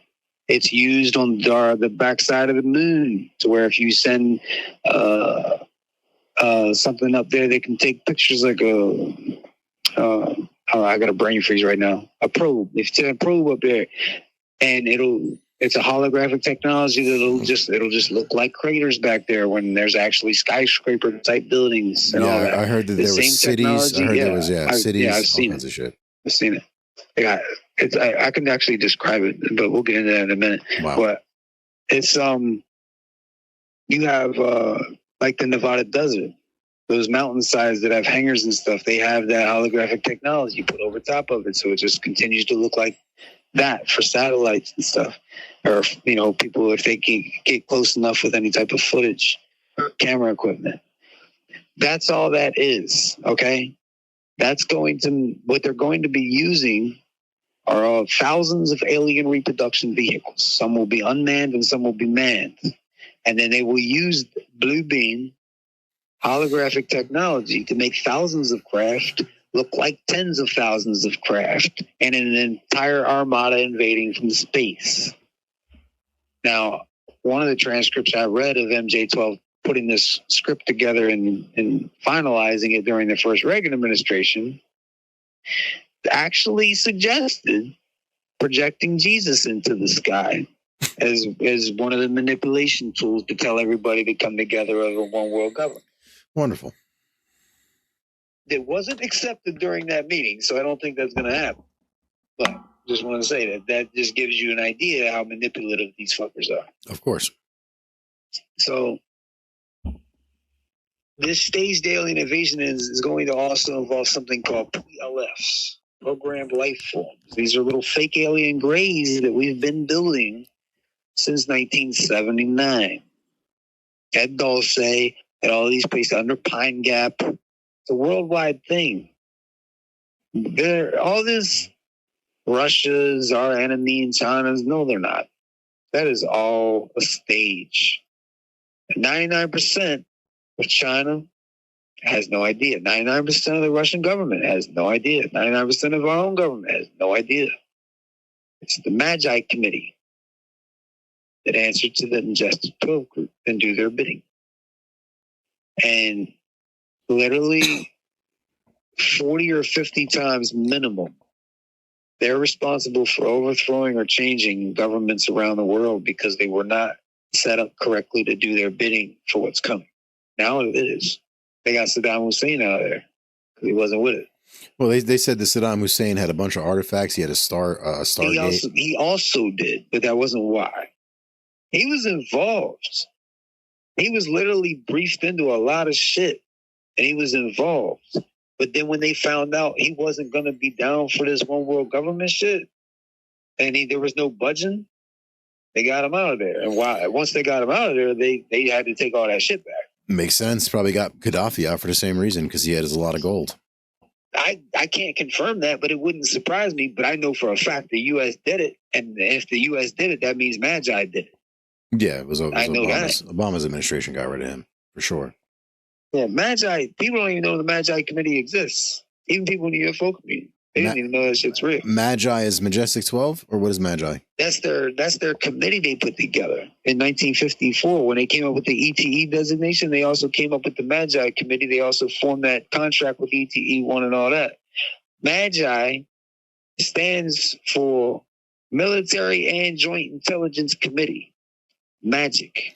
That's Magic. That's the year they came up with that clearance. These people, bro. Them and their fucking acronyms. Yeah, I know they love their acronyms, but nobody knows that. I was the only person to this day that's ever released that, ever. And it's like, I got thousands and even probably hundreds of thousands of people that read my stuff and shit. All right, cool, but that's not making no change. Like, we need millions of people to non-violently. Because if you do it violently, they'll just use that as an excuse to do dumb shit. Of course. We need millions of people non-violently to literally protest outside of the Capitol building. And not just ours. Different countries and nations. We need that. So should we weave in the 300 FBI agents for that too, or no? I don't even care as long as they go with the program. I'm kidding. No, I know why you said that. I'm just saying, like, so the fuck they I'm did. just saying, like, we have to go above basic FBI and CIA ops and psyops and other types of psychological warfare, like you're referring to. Right. That's not even Magi level. Magi would look at that and be like, man, that's a waste of our time getting a coffee. What we need to do is, it's a step-by-step. Here's the thing. The most powerful people in America do not know they have the power they have. That's Congress.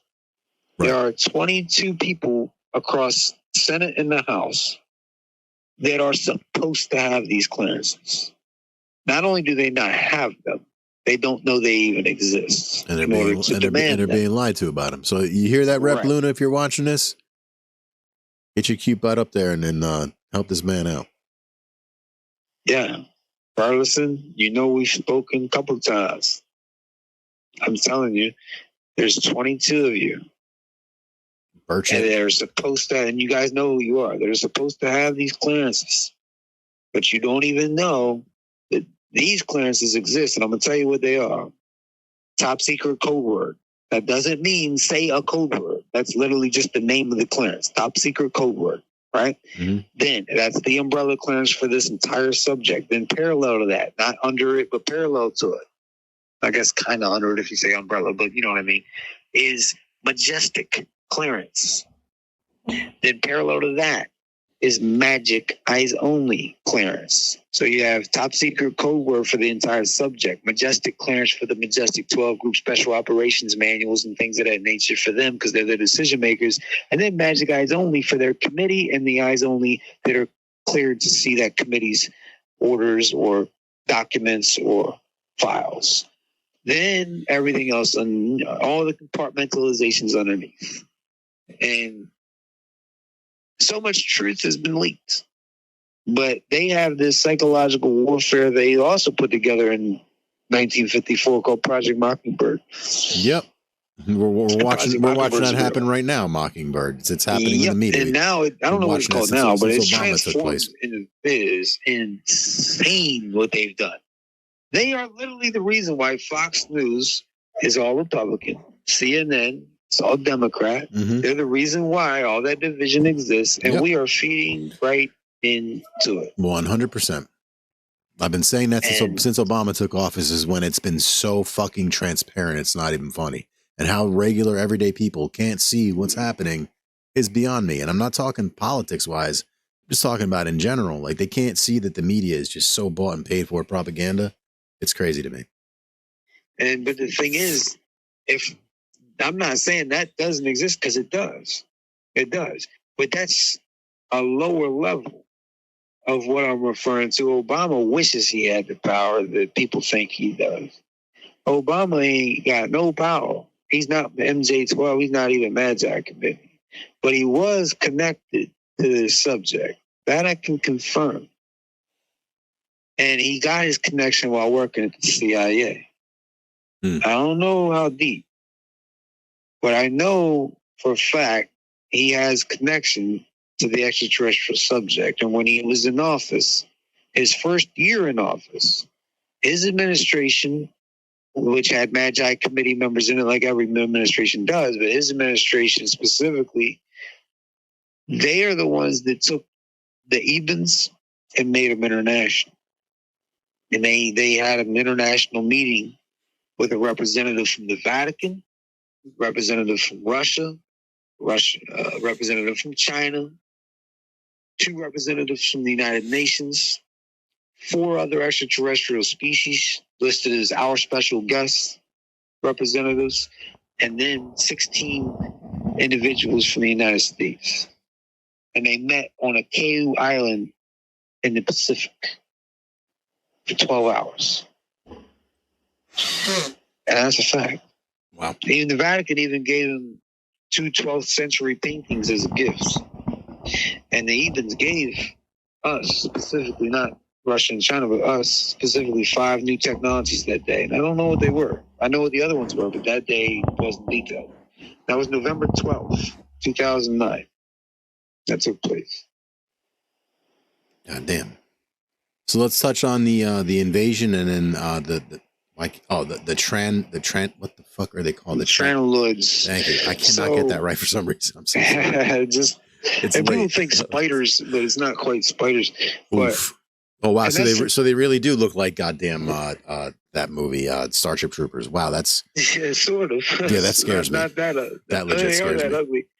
I saw a depiction of a Trantaloid. And there's 2 different types of Trantaloids. You have the regular ones from Epsilon, I can never say this right, Epsilon Ariandi star system. Those are the original Trantaloids.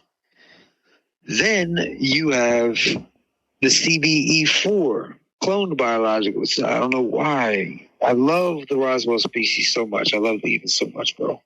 They've done some dumb shit.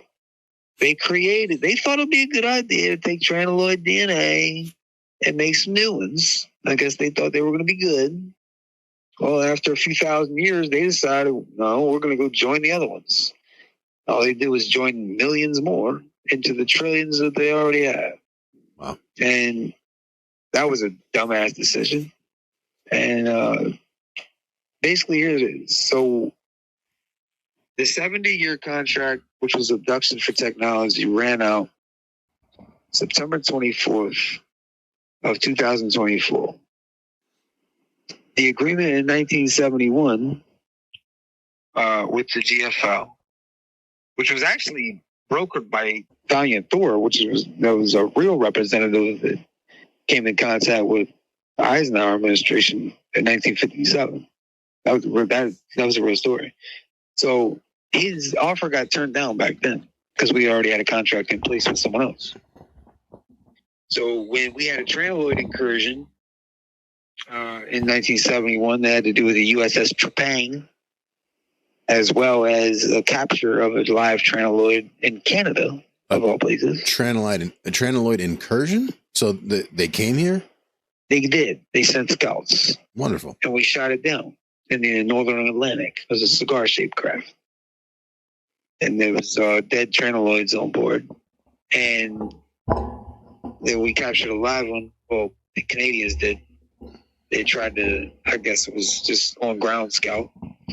And we captured him. We took him to S2, which is our extraterrestrial prison at the Nevada test site. It's also a holding facility. And later he was transferred to Luna Base 1 prison on the moon. S2, that's what fucking, what's his name? John Stewart talked about on my interview with him. Let me put it like this. John Stewart already knew about S2, but his updated information, let's just say him and I had some long conversations. Okay. All right. Makes sense. He's a good dude.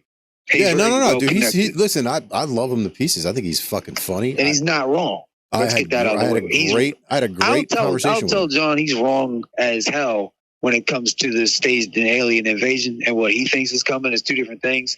We've had that discussion. But he is right with a lot of other things that he's saying. And that's two.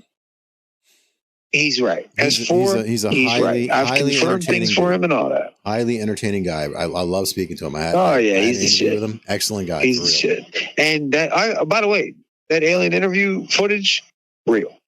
Okay. See, that's real. That's actually J-Rod being punished. So that's J-Rod. So that's J-Rod. That's a CBE created by ETE2 given to us July 16th of 1965. And that video is from late 80s. And the people that were in that video with him, the humans that were in that video, were not even allowed to know that was J-Rod. They were told that he was a brand new capture. They needed to interrogate him when the whole time his vocal cords was taken out, so he couldn't communicate who he was anymore or anything like that. Fuck. He was being punished for allowing CBE-1 to escape from the S2 facility that had ended up killing a guard, a private security at Gate 3. The S2 facility at the Nevada test site. That's insane. J-Rod's the one that let him go. Was that part of your briefing? Yep. That was wow. I'm going to be delving into your thing like deep. It's a ton of detail in there. That's all right. I got plenty of time. Just like what Luna was saying, how she goes in, she sits there and reads those things. I'm hoping she starts like linking the stuff that she goes on to. But anyway, I'm sorry. I don't mean to sidetrack this. Let's get back to alien invasion. Yeah. So the point is, we keep getting off that, but the point is, it's because it's Trantaloids and the connection to S2. But at the end of the day, when that contract ran out, September 24th, 2024, we then had the 3-year deal that was put together in 71 that said, hey, look, when that 70 years runs out, we'll give you 3 years. You got to come up with a one world government. And we had already started floating it in the 60s because Valiant Thor had already floated this idea to us at 57 and 60, or 57 to 60. But we just didn't think it was a big deal. We're like, man, we don't know no Trantaloids. We ain't worried about no damn Trantaloids, dude. Right. Whole time. We found out in 1971 that shit was real and how real it was.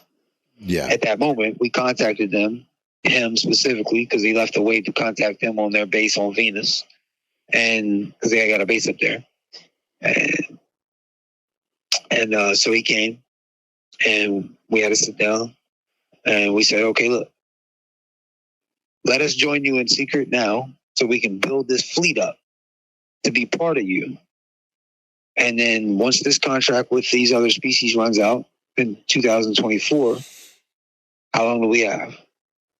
So we'll get everything ready, get everything in order, whatever you got to do, and then we'll give you 3 years. If you don't have a one world government, reach that maturity level in 3 years because you already reached it technologically. We need you to reach it socially.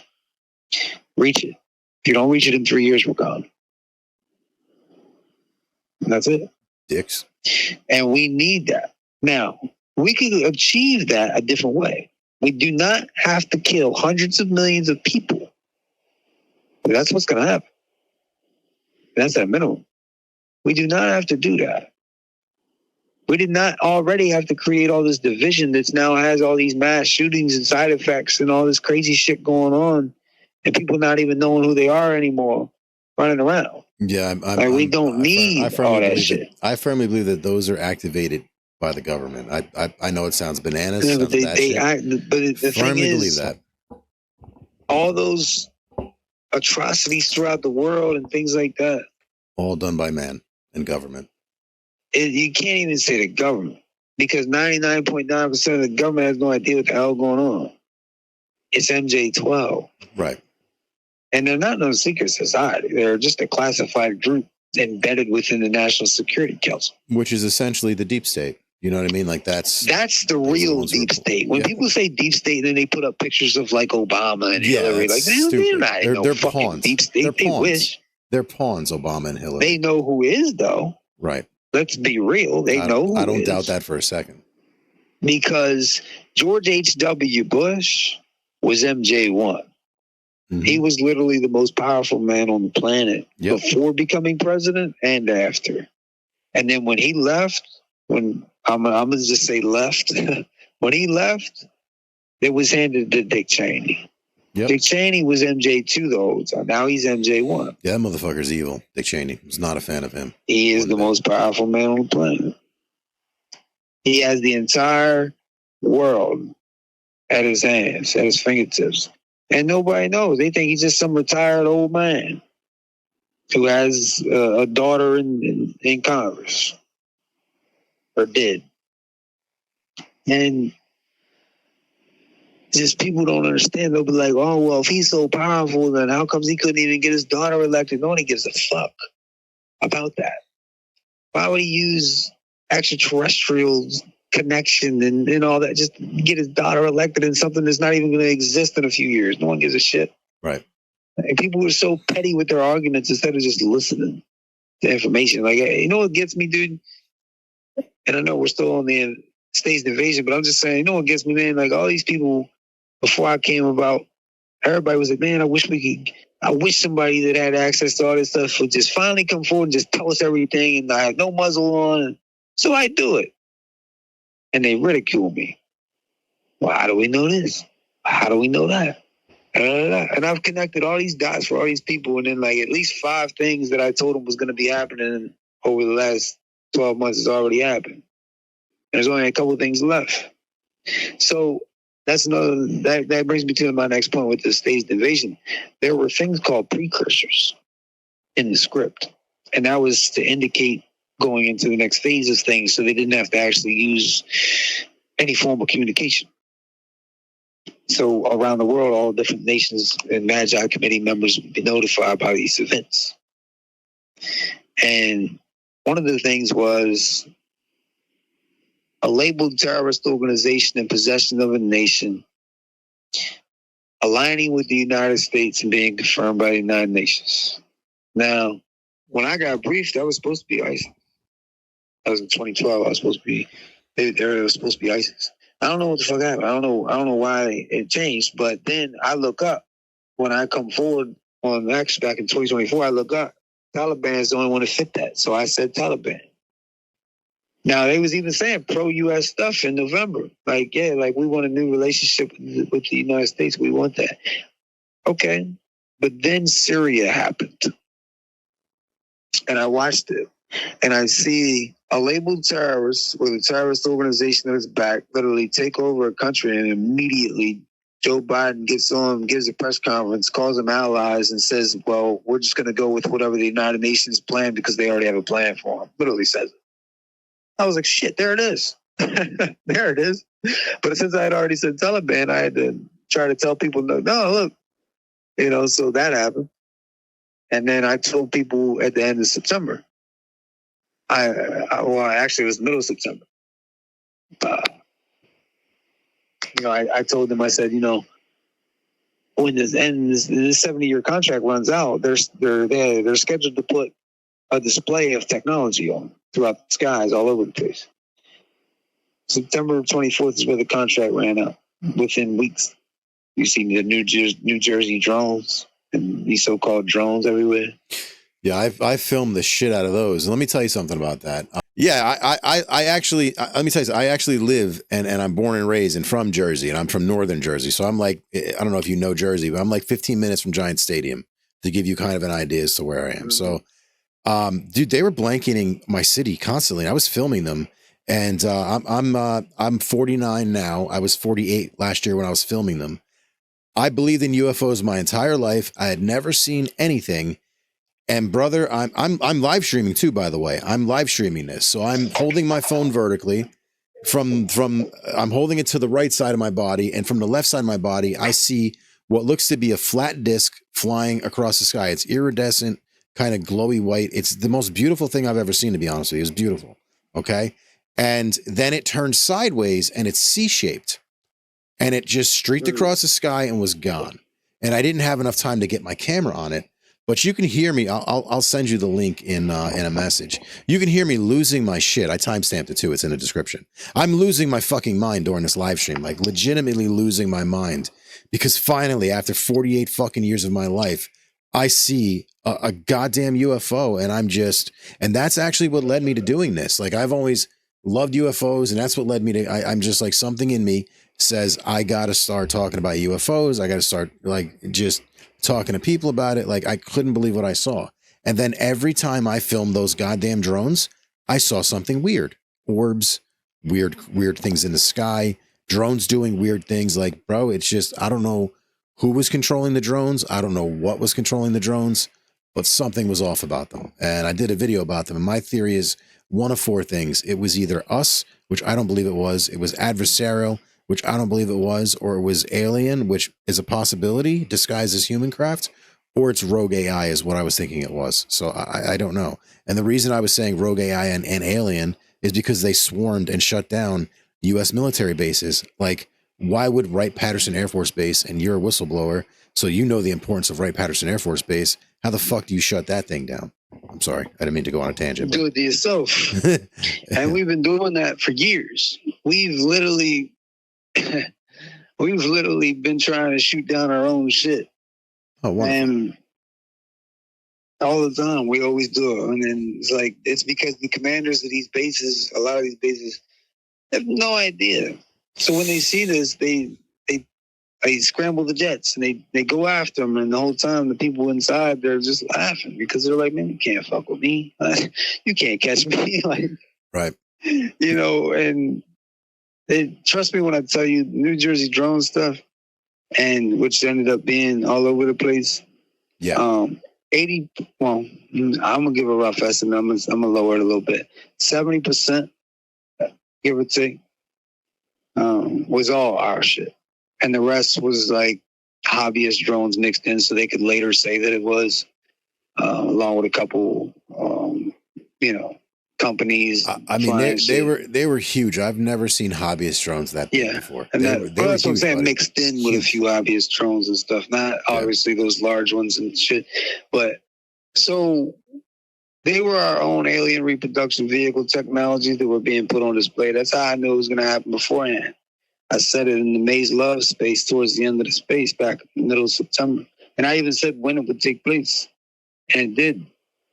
And there's another precursor that was supposed to take place last year, but that labeled terrorist organization in possession of a nation thing, that wasn't even supposed to take place until this year, till like now, right? So that one happened a year early. So the one that was supposed to happen last year is probably getting ready to happen soon, sometime between now and March.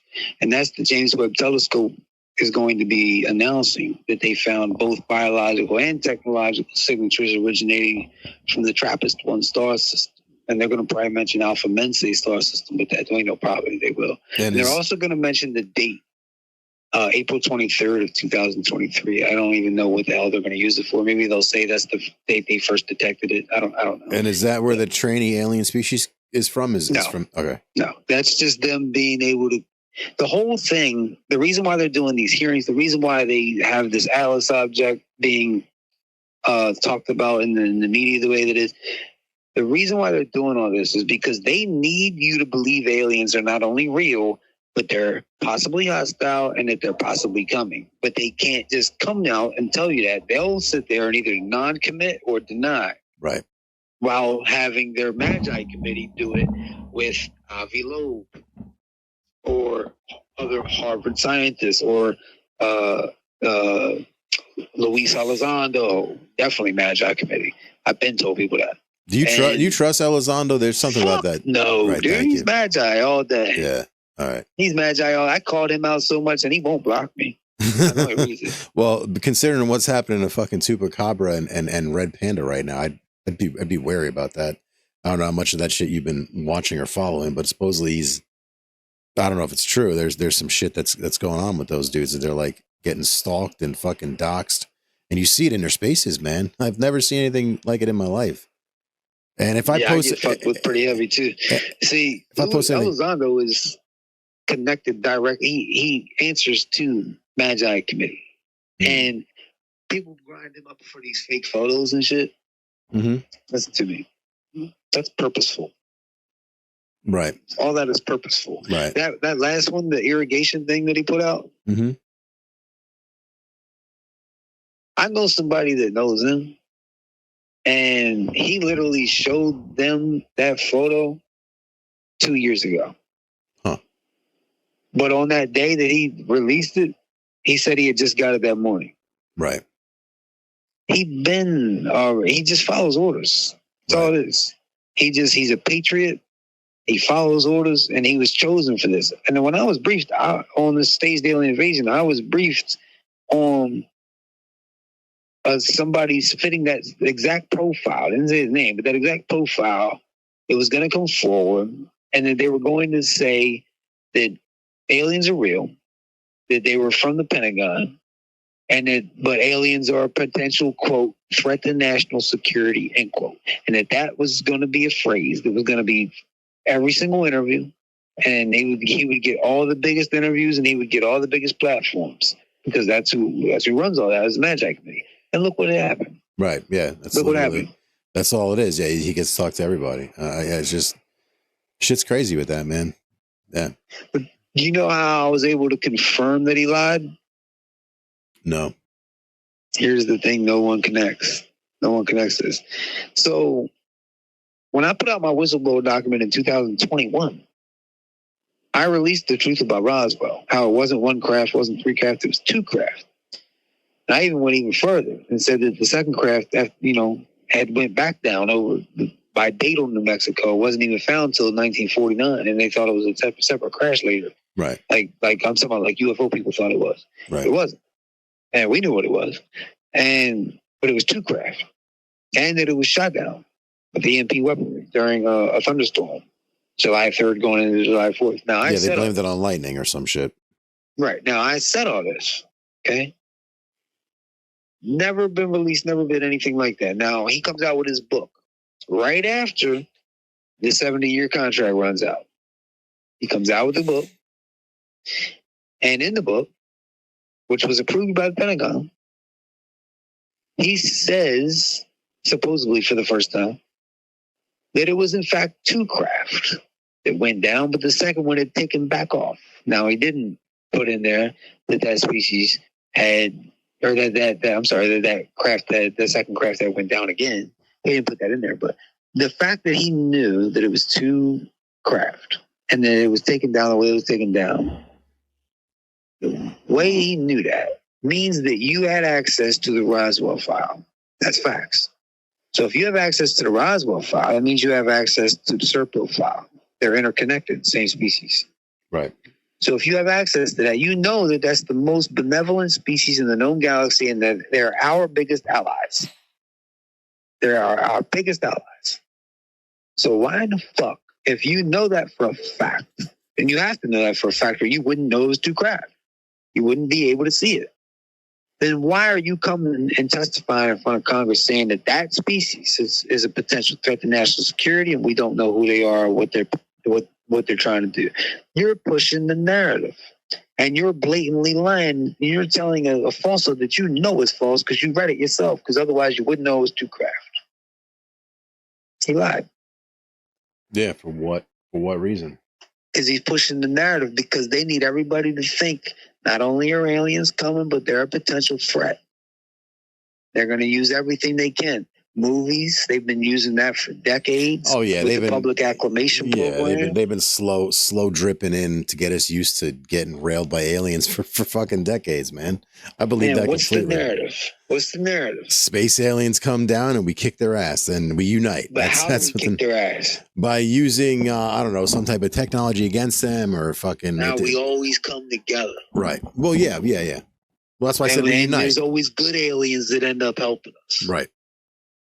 Well, not in Independence Day. It was nothing but bad aliens. Independence Day. That was just straight up narrative right there. Just to come together and just come together and beat the aliens. Kick some alien ass. Yeah, but then in 1999, the public acclamation program got an overhaul, and Marvel was chosen to be the number one after that.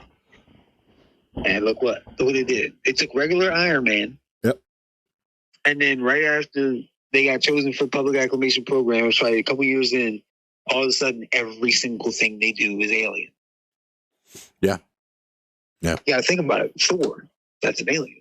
Yeah. Asgardian is an alien. Every single thing they do is an alien. And the Thor and those other people from what was it? It was the latest Thor with the God and Thunder. They were all gods, right? And that dude was going around killing them. So let that sink in. Yep. And then you had, like, there's always a big threat that's an alien, and it's always coming from off world. It's never like some Lex Luthor type here on Earth. Like it's always some alien threat that's coming that needs to be taken care of, and the only way it can be taken care of is if we all come together, along with some good aliens, and defeat them. And that's the narrative. And I don't blame Steven Spielberg. I don't. He should be considered a national hero, honestly, because he told us so many things, so many truths without telling us. Telling you the truth. Yeah, I'm all for that. Yeah, that's some crazy shit, man. So what you said that there all right, so I guess it makes a lot of sense that there's numerous types of grays. See, I figured that there was just one gray from one planet, but it would make sense if there's numerous species from different planets, etc. Just like humans. So there's numerous humanoid looking species. When I say human, I mean they look like us for the most part. Yeah. So there's more humans in the galaxy than anything. Really? Yeah, they're not Homo sapiens, but they're humans. Yeah, you got brown skins, you got purple skins, gold skins. Oh, the two Pleiadians I was talking about. So the tall whites, they're humans. They're just a different type of human. They're just tall as shit, right? They're tall as shit, and they don't like to be touched. If you touch them without permission, they literally have the authority to kill you. It's weird. Wonderful. Yeah, it's weird. Then the other Pleiadians that are down there with them, they have like this bronze, copper, shiny skin, and they're like 10 to 12 feet tall too. So yeah, and essentially they're giants. I mean, yeah, I guess. Yeah, they're not like Jack and the Beanstalk type shit, but yeah. Right. Or the giant skeletons they've been finding, because that's legit. They've been finding real giant skeletons. They've been hiding it in the Smithsonian and the Vatican for centuries. I'm gonna push back on you with that. I'm gonna tell you why. That's not legit? No. I'm gonna tell you why. Okay. So this is the Smithsonian. 1,000% involved. 1,000%. You're not wrong there. But these so-called giant skeletons are like 50, 60 feet tall and all this crazy shit. Oh, no, not that. I'm talking about like they were like 15 to 20 feet tall. Even 20 feet. That's too much. Now, I've seen every extraterrestrial species that we've ever came in contact with. I've never seen anything listed as higher than 13 to 14 feet tall. Okay. Ever. All right. That's still tall as shit. Now, that's big. That's big. Now, Smithsonian, oh yeah, they're involved to the level of assassination. Involved. They're involved. They're Magi Committee 100%. Mm-hmm. Now, obviously, not everyone that works there. I'm probably like one, like the director, or like somebody involved, But as far as like the lore and legends of like huge trolls or giants and shit like that shit is fake. And it's based off of tall extraterrestrials. That's all it is. It's just exaggerations. It's just all it is. It's just exaggerations. And like Bigfoot's real though. Bigfoot's real. It's actually called a wall dig.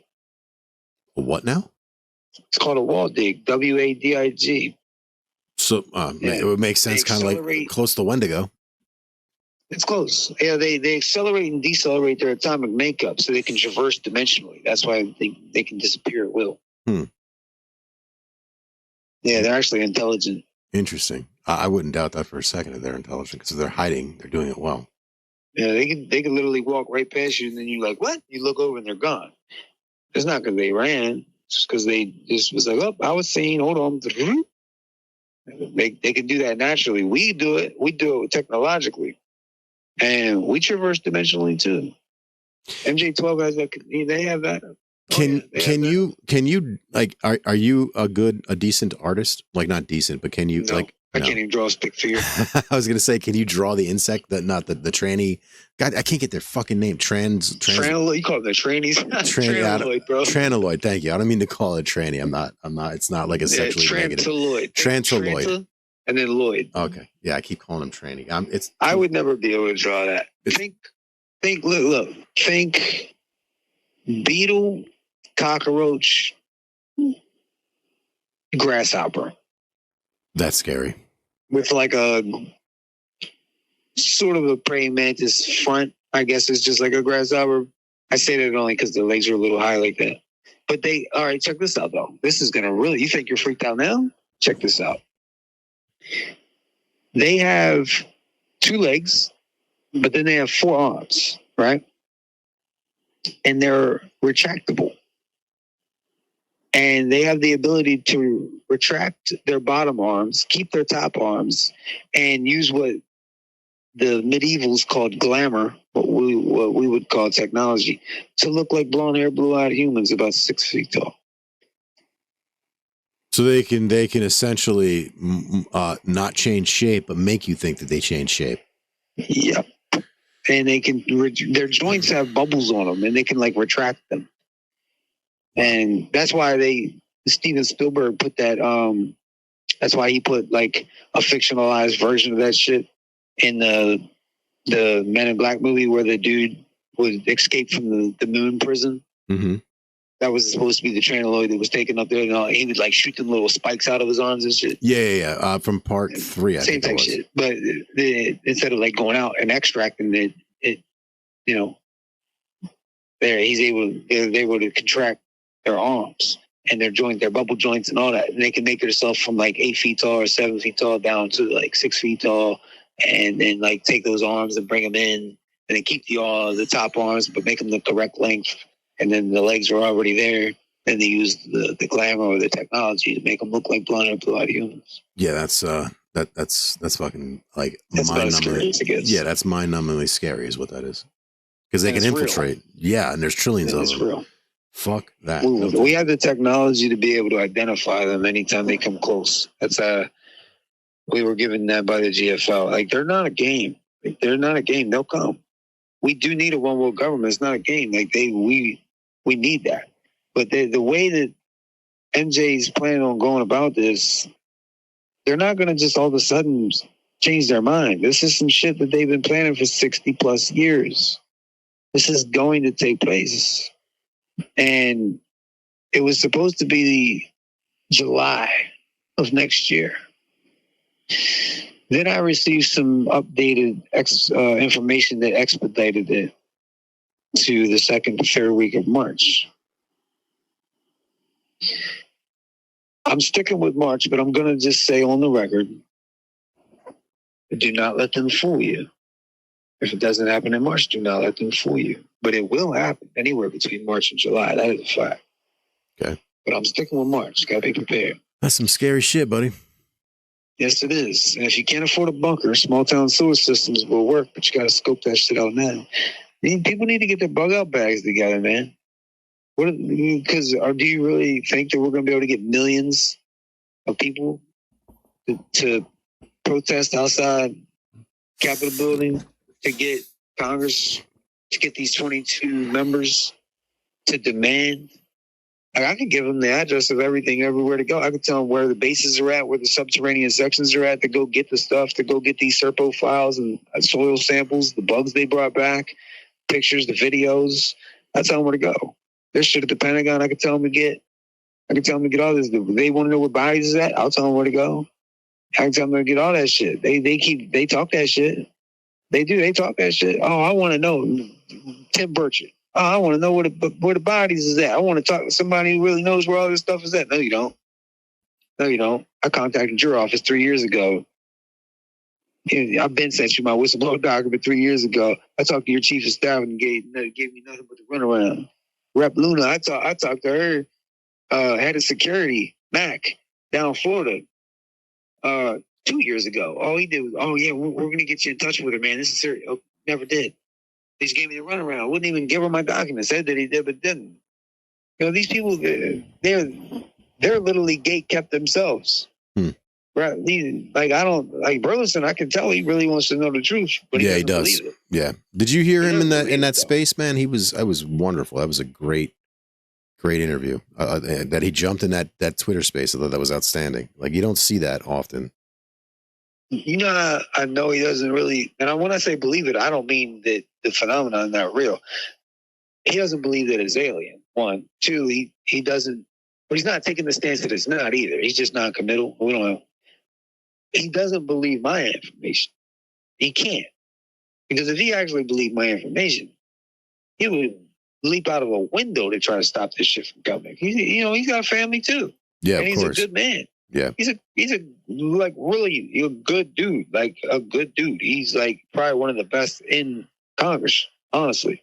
And I can't get him to listen the way I need him to. Yeah, you're gonna have to get into one of those Twitter spaces, man. I can get him on the phone, but he won't listen the way I need him to, because he's always going to defer to David Grush, and that's always going to be, now that I've seen my own self get kept by Steve Bassett. And so you don't set up like that. You don't trust Grush? It's not that I don't trust Grush. It's that Grush doesn't have everything. He has what he's supposed to have to play his role. Now, I'm on record saying last year that Elizondo knew exactly what he was doing, but I don't think Grush does. I think Grush is pushing a narrative that he has no idea he's supposed to push. That the aliens are real, but they're a potential threat to national security because we don't know what's going on. That we've recovered craft, we've reverse engineered, but we don't know like what's going on. Man, we literally have over 18,000 extraterrestrials living just at the Dulce base. It's not a game. We work hand in hand with these people. We have Luna Base 1, Luna Base 2, Joint Base Luna, Lunar Operations Command on the backside of the moon. There's like a hexagon type shape in the middle of Joint Base Luna. We got China up there, Russia's up there. We're all already up there, dude. We're already there. Wow. And we have a base on Mars, subterranean section on Mars with the GFL. Like, that's a real thing that Israeli dude was talking about. That's real. Like, this shit is not fake. And it's like, these people are good. These people are good, man. They're good at lying, huh? They're good. Their manipulation game is tech. Like, they're tech, bro. Like, they're so good at convincing you that, like, nope, it's a conspiracy theory until we say it's not. Right. That's serious, man. It's fucking petrifying, man. It is. All right, Charles, man, this has been wonderful. I know it's getting late and we got to cut this. I definitely want to go and do a second part to this if you'd like to continue this at a later date. Is there anything you'd like to shout out? Anything you'd like to say? Final thoughts, anything for the people out there listening and for the people out there on Twitter who clearly we need to get off our ass and start getting mobilized and do something about this. So let me know what you want to, final thoughts, final sayings. Yeah, for sure. So first of all, my first thanks are going to go to you. Oh. I'm always going to thank you, bro, because you didn't have to do this, and I appreciate it. And, I'm a controversial figurehead within the UFO community. A lot of people listen to me, but I got a lot of haters too. That's all right. But I want to talk to the listeners real quick. Anybody that's going to listen back,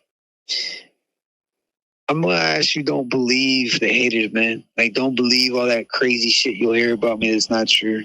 This is a minor, it's a minority that even accept that as fact. It's not, it's already been proven wrong. The whole Stephen Cammy has been proven wrong. Don't do that. I'm going to tell you, like me or don't like me, the information's real. And I'm just trying to save you and everyone else. I don't want your money. I don't want none of that. I want to save you. I want you to know what's really going on too. And if anybody listening actually knows Representative Luna, everybody knows how to get a hold of me. She could just get a hold of Tyler Young. She could DM Tyler Young. And she can get a hold of Burleson. Burleson knows how to get a hold of me. And, sit me down. At 1 hour on the phone with Representative Luna, I guarantee you, I got my wife right there with us, and I guarantee you we'll be on the phone. And with that discussion right there, it'll change things. But these people are too hard to get a hold of, and yeah, it's just too hard to get a hold of. And as far as doing a part 2, I'm definitely down 100%. Absolutely. Because there's so much more. We've probably only touched on like 30%. Yep. And I want to apologize to the listeners because it's so much information. I got so much rattling around up here. You're always going to hear me bounce from one thing to another and then come back to it. And I'm a little all over the place. Trust me, it's not because I'm manic. It's just because it's so much information. No, you did great. You did great. Shit. And thank you for keeping me on track, bringing me back around a couple of times. No, buddy. No, I appreciate it. Listen, I this is what I wanted to do. I set out to do this. I want to talk to everybody I can talk to. I don't care who you are, what your story is. I want people to tell their story, and I'm going to do it without judging you. And I'm going to sit here and listen to what you have to say. And some of this shit's scaring the shit out of me. And this is honestly one of the things that I was afraid of is, that they are malicious and nefarious, and that there is malicious intent, and there has been nefarious intent. Anybody with a common sense would know that if they're kidnapping and abducting humans and people, it's it's not going to be good. It's not always going to be with good intent. So I just want people to tell their story, and then yes, I want to do a part 2 because I want to delve more into the briefings that you released and start reading them one by one. Read as much of them as I can before we do this. So if you want to do this in another few weeks after we release part 1, we could do it. We could probably even do part 2 live if you wanted to, but I don't know how it works for you with your situation. Yeah, I'll just talk to my wife and see if we can figure it out. I'm sure we can. We'll figure it out. And even if we do it live, we'll record it. That way people can listen back. Yes. Yeah. Well, live's going to be always repeated. It's always going to be on my channel. Yeah, no doubt. I will say this. What's that? I will say this real quick. A good 85-90% of extraterrestrials, dude, they're not a threat. Okay. Well, that's good to hear. We are the threat. MJ-12 is the only threat. And I'm telling you, with the exception of Trantaloid, there's no alien invasion could even happen. They couldn't get close enough. We can defend ourselves, and everyone else is here. I'm telling you now, they couldn't even get here. Wouldn't happen. So when people see this stuff, man, it's not aliens, bro. It's not aliens. But real quick, I want to shout out my wife, Autumn McNeal. I appreciate you. Always. I love you so much. Couldn't do this shit without you. That's the real star. She's the real star, 100%. She's the real star, bro, for real. And anybody that follows me or goes and checks out my page at Truth Told 24 on X, you know, you can scroll down just a couple posts and you'll see my wife. Give her a follow. She deserves it. Yep. Anyone who knows anything about women and you got a good woman behind you, standing behind you, there's nothing better. I have one myself. I'm married to my wife for 29 years now. It'll be 30 next year. So 29 years we've been together since I was 20 years old. Congratulations on that, bro. Man. Appreciate that. I love the hell out of my wife, bro. And I'm always going to tell people, and this is not to knock down anything that you just said, but I'm just always going to tell people, my wife, man, she stays beside me. That's a good girl. I mean? She stands right there beside me because she can have my back from the side because she deserves to be right there beside me the whole time, you know? That's good, man. That's there's nothing more you could wish for. I had a fucked up upbringing and a fucked up life. I always wanted a family, and this woman was, you know, she put up with my shit for 30 fucking years and gave me 4 beautiful children. So I can't thank and love and adore her much. And I know you feel the same about your wife because you've expressed that to me. You know what I mean? Even if it's 10 minutes, you know, I said, you guys ready? You're like, nope, give me 15 minutes. I'm like, I understand completely. I didn't give a fuck. I know how you feel about your lady, bro. Yeah, but she's the best, man. Straight up. I've never met anybody like this. It's not even close. She's holding it down, I'll tell you that. But Charles, thank you so much for doing this. We're definitely going to do part 2.